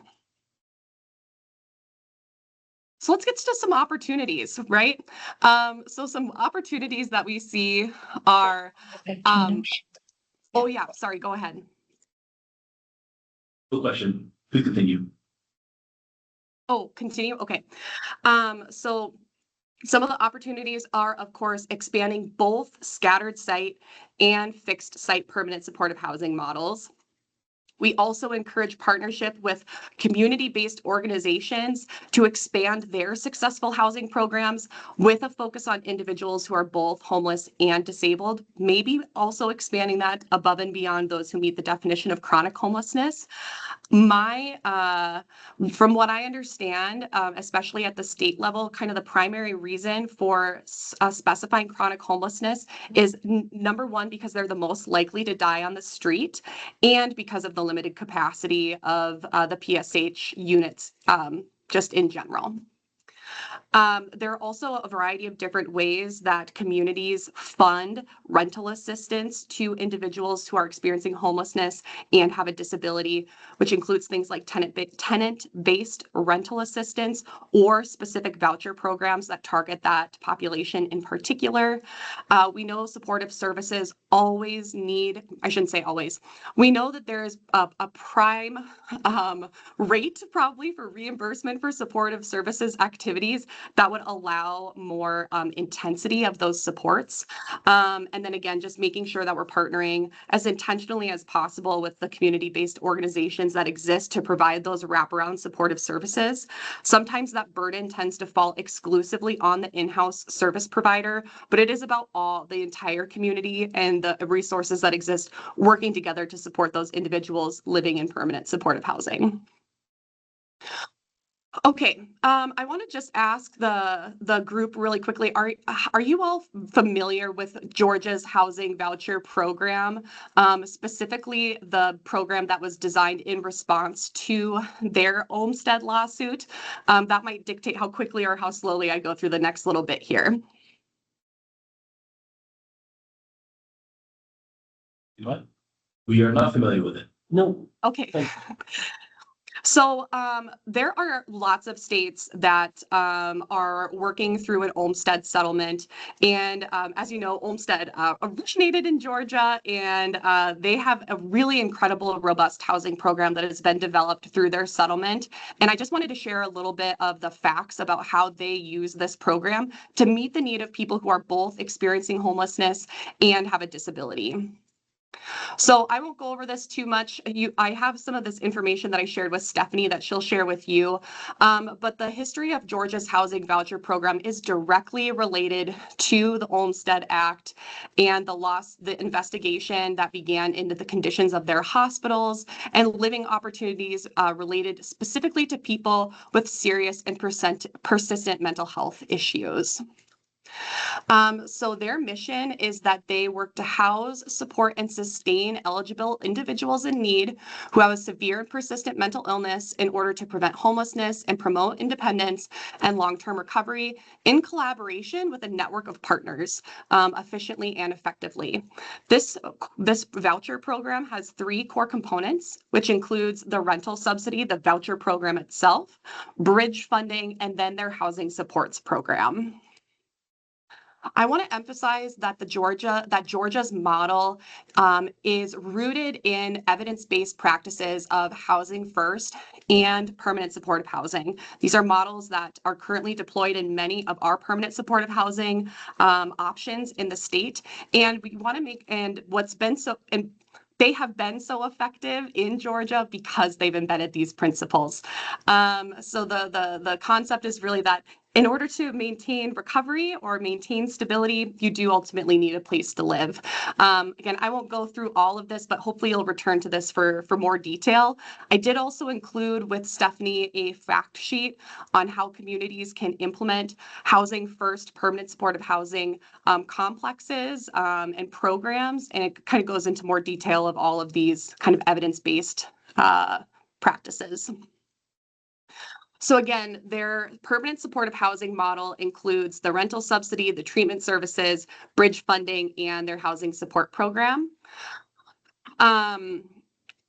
Very similar to what we have here, they have a tenant-based voucher program to provide independent permanent supportive housing for people living with a disability and experiencing homelessness or who are at imminent risk.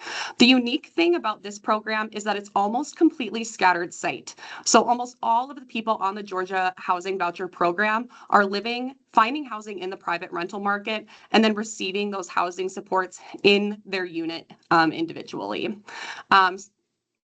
The eligibility is kind of the thing I wanted to highlight the most because I think it's a very inclusive definition of people who could benefit from a program like this.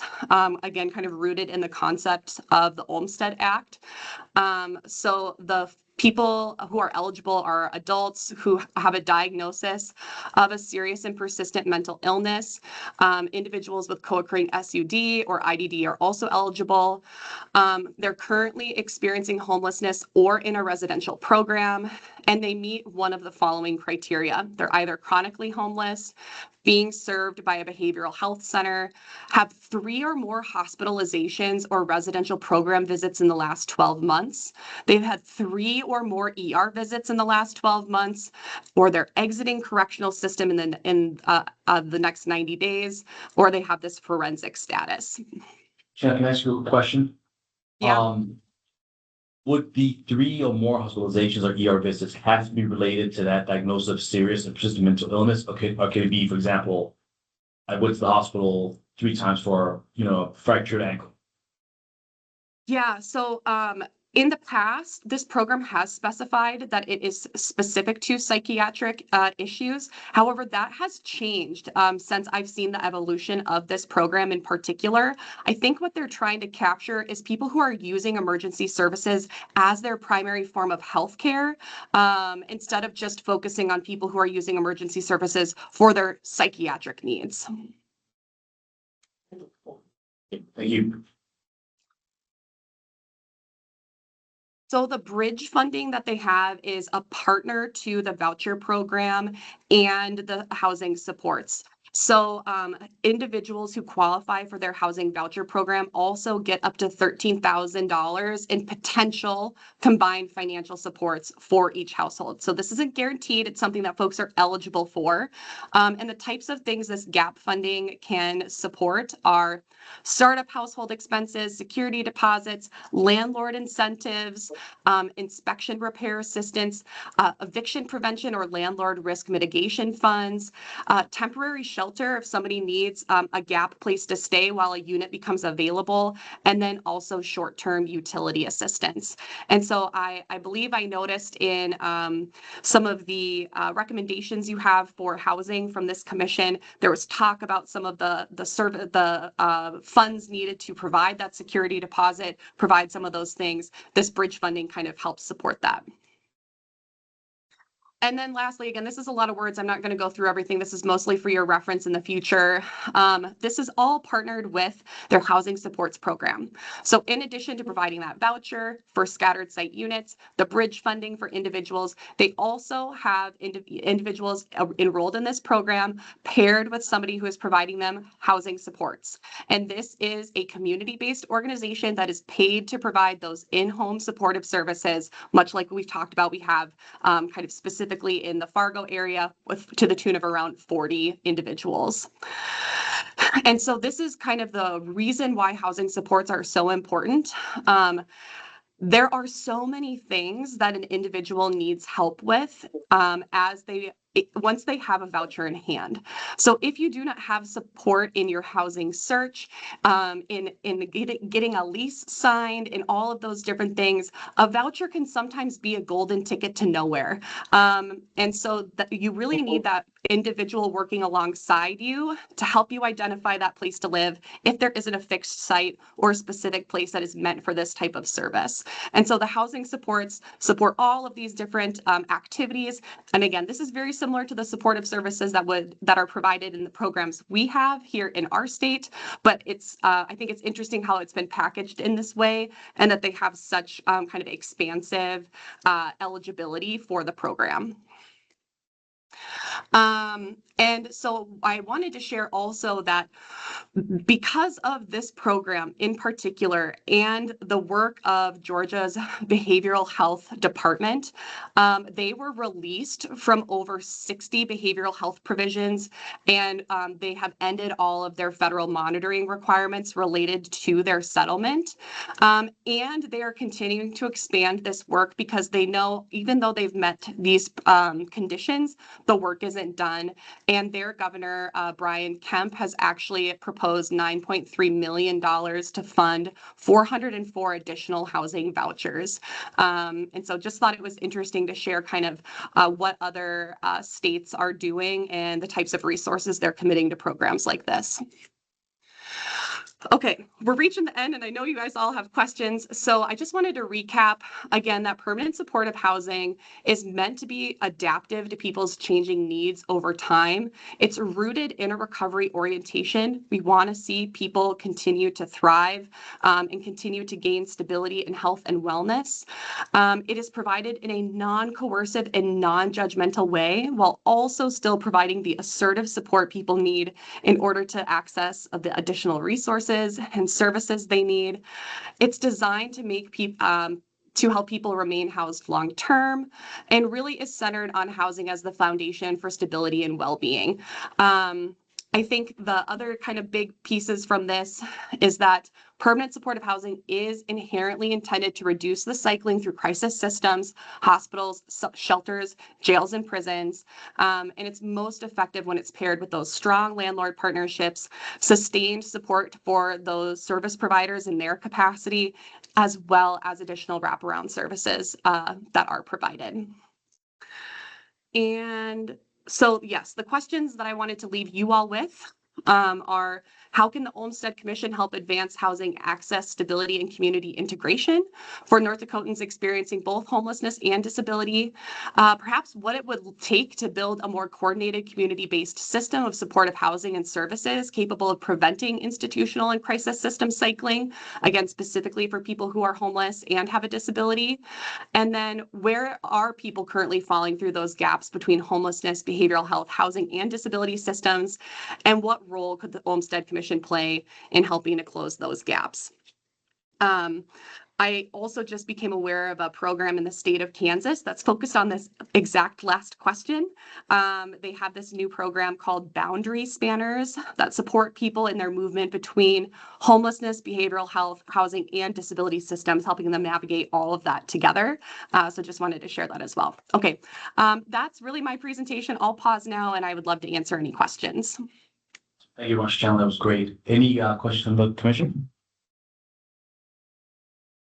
Any questions from any of the members online? Okay, seeing none. Thank you very much, Chandler, and thank you as well, Heather. Yeah, can I just also say that if the commission is interested in additional data specific to disability and homelessness, or potentially the number of individuals who might qualify for permanent supportive housing, the continuum of care would be a really great resource for that, as well as perhaps maybe some Medicaid providers. I didn't have ready access to that, so I didn't include it in my presentation, but that a lot of that information is likely out there if you wanted to explore that more. Thank you very much. And on that note, from the commission members, are there any points of discussion or any recommendations regarding homelessness, which is goal 4, or from Commissioner Trainer's presentation regarding the Rural Health Transformation Program? Senator Hogan. I think it's important as we've been watching the increasing need for homeless services and the link to disability, that we have to make sure that policymakers and elected officials know this is a changing trend. You know, and as we began to look at this aging thing, we really want. The other thing we've had some local discussions on is the fact that 20 and 30 years ago, for example, in downtown Fargo, there was a lot of single room occupancy hotels and little apartments where people could just live. And they've been eliminated for high-end condos. So the housing stock has changed so much in my community. And that as we think about planning and zoning and all of those kinds of issues, if you eliminate all your low and simple housing stock, you just create a homeless problem. And so I think, how do we acknowledge that this issue, disabilities and homelessness and housing, all interplay with so many parts of our government. It's a really complex issue, and our zoning stuff, especially about as we've zoned more and more into high-end condos. And then when we displace people, that's not necessarily acknowledged in planning. It's just one of those things we've been talking about. And then this aging piece is going to be a huge problem.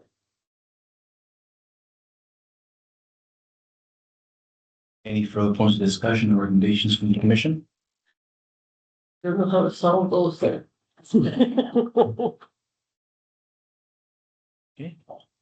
And again, any points of discussion or recommendations from any of the commission members online? Yes. Veronica, go ahead. I'd just suggest that the commission look at gathering some of these statistics and following up on some of this additional information we requested. I don't know that we're ready to go forward with a full proposal, but perhaps we could have Stephanie start drafting a position statement on disability and housing, identifying some of the needs and possible solutions. That's a good idea. I couldn't. Let's do that. 71.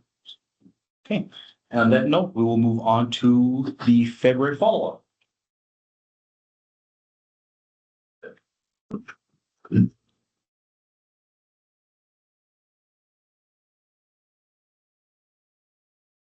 All right, so I came up with just a little bit of follow-up from the last meeting. Now we gotta get this to cooperate again.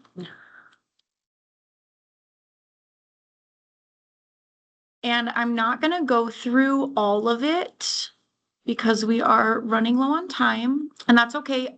A lot of this is just stuff that you all can read through. So this first one I've already sent to you guys, but I just kind of put it together. This was one of the things that you guys wanted me to do a little bit more follow-up on some of the statistics. So you've already seen this, but I plopped it in here too. I gave you all in the email that I sent, I gave you the letter that I sent to HHS on behalf of the Olmstead Commission on the waiver, talking about the 3-bid requirement. This just talks about their response to that. So I'll let you read that. I did send the letter to HHS on workers with disabilities Medicaid. I have not gotten a response back on that one. I did get a response on the enrollment fee. So I heard back from Joyce Johnson, who is the gal that presented on workers with disability Medicaid from HHS. She said that basically there is no federal requirement to have an enrollment fee. And then she cited, so we've got Senate Bill 2194 and House Bill 1115, which I have linked in here, so you'll be able to click on those if you want. But it's basically just that the state approved it and then CMS approved of that enrollment fee. She didn't give me an exact purpose for it, just that helps to share in the Medicaid expenses. That's all that I got out of that. Go ahead, Senator Hogan. It's interesting, there was a 2003 legislative session, so it's been on the books for a long, long time without systemic review. Or revisit, yeah. And we might call this a technical correction. That whole history. So, I mean, I know that one of the advisory council's recommendations and one of the recommendations that we talked about at the last commission meeting was to potentially remove that enrollment fee. You wanted me to do a little bit more research to find out what the purpose was. It felt like it wasn't a good idea to just say remove it without having a little bit more background. So I guess, do we want to talk about that for a second? Any discussion points related to the $100 enrollment fee from any commission member? I have a question. Perhaps we should ask council if we could get the legislative history of the discussion about when it was passed in 2003. But as we get old legislation, it's always kind of interesting. But there would be legislative history. And kind of old. Yeah, and so it might be interesting to look at it, wouldn't it? Yeah. And so Christopher can do it or I could do it, but we can easily perhaps look at what their thinking was. Okay. Yeah, I can do that for sure. Okay. On customized employment, I sent a letter with all of the recommendations from the commission, and most of which the new VR, I met with the new VR director and the assistant director, Cheryl, who's been has spoke at the commission a couple of times, I think. And they are kind of looking at all of our recommendations and moving forward with an updated fee structure. They're looking at that. They're not really sure how they're going to handle the customized employment, if they're going to just amp up how much training they're doing on this for all of the providers, or if they're going to, like our recommendation was, have one provider in each of 4 or 5 regions. Or they were also talking to Minot State about potentially having Minot State do all of the discovery and then handing it off to a provider to do like the job supports. So they're very open to suggestion on that, but they've not made any commitments for that. They have a new pre-ETS administrator, so pre-employment transition services, and that person is the person that's going to be going into the schools. I can't remember if I put this on here, has special education teacher, background in special education, worked for DPI on transition plans, and now has also worked on the VR side. So they're hoping that that will make that transition age youth, get them into competitive integrated employment a little bit sooner, to let them know their options. Go ahead. You know, we're seeing also a huge growth in the youth 18 to 22 being homeless. With this employment stuff, what's the overlap between the employment stuff and the homeless stuff? Sure. And one of the things at the last advisory council meeting, one of the concerns was like the transition, not necessarily like 18 to 21, but like 21 to 30, like once they get out of high school, making sure that they have the skills to live on their own and have a job and do some of those things. So that was one of the conversations the advisory council had. Yeah, and as it relates to employment's a piece, but if you don't, again, have the housing and all of the other living skills, you know, it all has to go together. Yeah. And then the last thing that I want to talk about is the DSP pipeline. I visited with Leslie Hawker at Train ND. They are training people for the workforce, so like CNAs and nurses and stuff like that. And she was very interested in potentially having some sort of a program for DSPs. So she was in contact with Minot State. I met with Jeff Anderson from the ARC of Cass County. He's very interested in starting a pilot program. He calls it the Pathway to a Career in Caring. So he has also kind of been working with Minot State. Minot State is the one that has the modules to learn how to be a DSP. So he has kind of a whole pilot program figured out. He's got like a proposal written up for grant opportunities and stuff like that. Kind of waiting to meet with Minot State to see how all of the pieces fit together. And then the last one is from Minot State. They said that they think they could develop a pipeline for DSPs modeled after their Aspire program. So then I just have on here a couple of things from their Aspire program, and they're thinking that this could be a potential way to have a DSP pipeline as well. Questions on any of that, Brent? In relation to the DSP items, I think it'd be interesting to share this information with Pat and see if some of these could be written into proposals for workforce development. Yeah. That was one of the things that I was going to ask him. He wasn't able to stay the whole time, but I will be asking him that if a DSP pipeline could fit into that. Absolutely.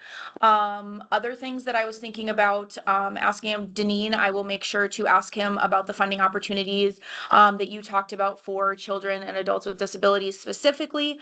And then we also wanted to talk about housing for those with mental health diagnoses, if there are any funding opportunities for that. So those were the follow-up things that I wrote down to ask Pat. Do you guys have anything else that I could ask him about? I know at the last meeting, I can't remember who had said, like, I know that we can't do any new builds, but could some buildings in some of those small towns be transitioned or create some sort of housing for people with mental health disorders? So that was one of the things that I thought I could ask him about. Well, something that might be interesting is, Anthony, you had mentioned like the idea of like multi-generations living in one house, and those houses not really accommodating people is, if we're not doing new builds, could we do modifications so that in those old houses where we have multiple generations moving in together, are there things we could do to retrofit those houses that already exist to accommodate that multifamily living situation? And then I guess probably accessibility needs as well. The only question I have there is that who would apply for that grant? I don't know. That's the only, when I'm thinking of it, that's the only question that I have is who applies for that. But yeah, I will ask that question for sure. Well, and the other issue, when you think about rural communities, you think that they might have, for example, 2 or 3 adults with developmental disabilities or physical disabilities. You might have an aging, but we've gotten so compartmentalized about our housing supports, and in rural communities, can we do cross systems integration so that you don't have 2 facilities in a small population area, but that allows the individual from that community to stay at home. Yeah. And I think some of that housing models with supported living, so that we're not, this is for homeless and this is for DD and this is for alcohol and this is, and can we get to cross system support with even a 4-bed or 4-unit kind of housing, and I think in tribal areas, you could get some really nice support structures. I think, Jennifer, was that you that mentioned one of the was it like the Ann Carlson Center that closed that, and then you like retrofitted? Can you go ahead and talk about that a little bit? Yeah, I can. Well, North Dakota Housing Finance Agency, and in partnership with Health and Human Services, environmental modifications can do accessibility upgrades to units for that. Our rehab accessibility is a $7,000 up to $7,000 grant for accessibility upgrades. So it's very limited in what it can do. But I was going to mention that our community action partnership network, some of the community actions do home repair type programs, and is that an opportunity to incorporate modifications and they be the coordinators of that, so they would be the ones receiving the transformation grant. That's an idea. I hope Indeed doesn't get mad at me for putting their name out there, because they have a lot on their plate. But I do, especially like in the Fargo area, Senka is very big in coordinating those home repairs and probably the accessibility. And then also Next Day Access is a huge user or a huge participator in our rehab accessibility program, providing bathroom modifications and ramps for individuals onto their housing. And so I don't know what Next Day Access's capacity might be, but they might be a good candidate too for some things. So, and then of course the Centers for Independent Living do work to assess the needs of the individual and what upgrades they might need. And so maybe that's a partnership as well. And it's an interesting question, Jennifer, because a lot of those are based in the 8 big region, the 8 main hubs.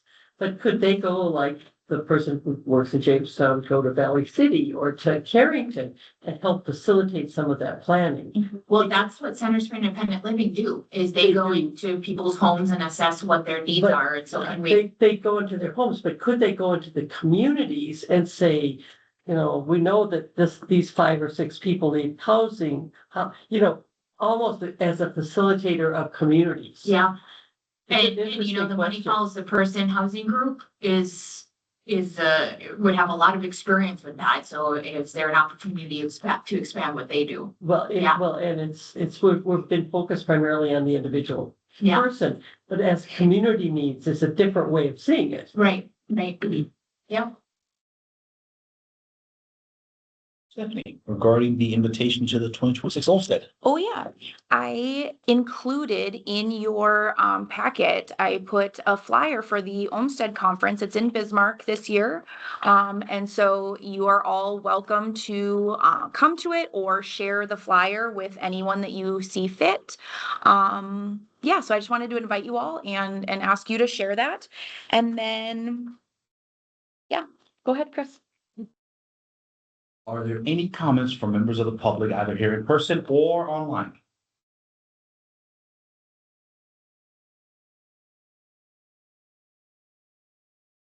Lori, we've got someone online. Yes.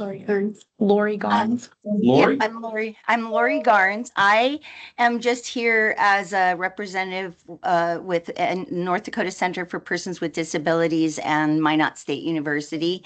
And we had just been asked to come and talk if you had any questions about the Aspire program or the pathway for getting direct support professionals. And just wanted to let you know that we are definitely here. Hillary Licini is the director, and Holly Peterson is the director of the Aspire program.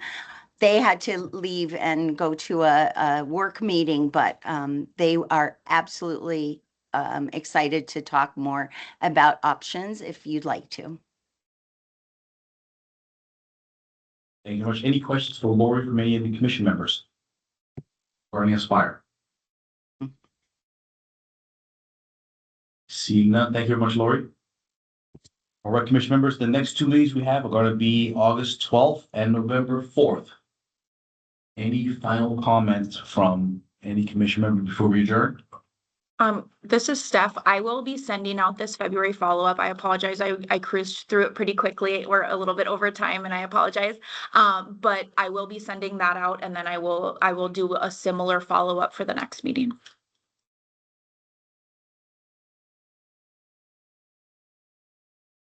There's no further question. We'll adjourn the meeting. I will entertain the motion to adjourn. First. Please, second by Senator Hoagland. Meeting adjourned. See you in August 12. Oh, we will. Okay. That's well. Oh, so that means you're going to stay on. Gotcha. I heard it too. Got it. See you on the. See you email right now. I can come as a public too. Oh, yeah.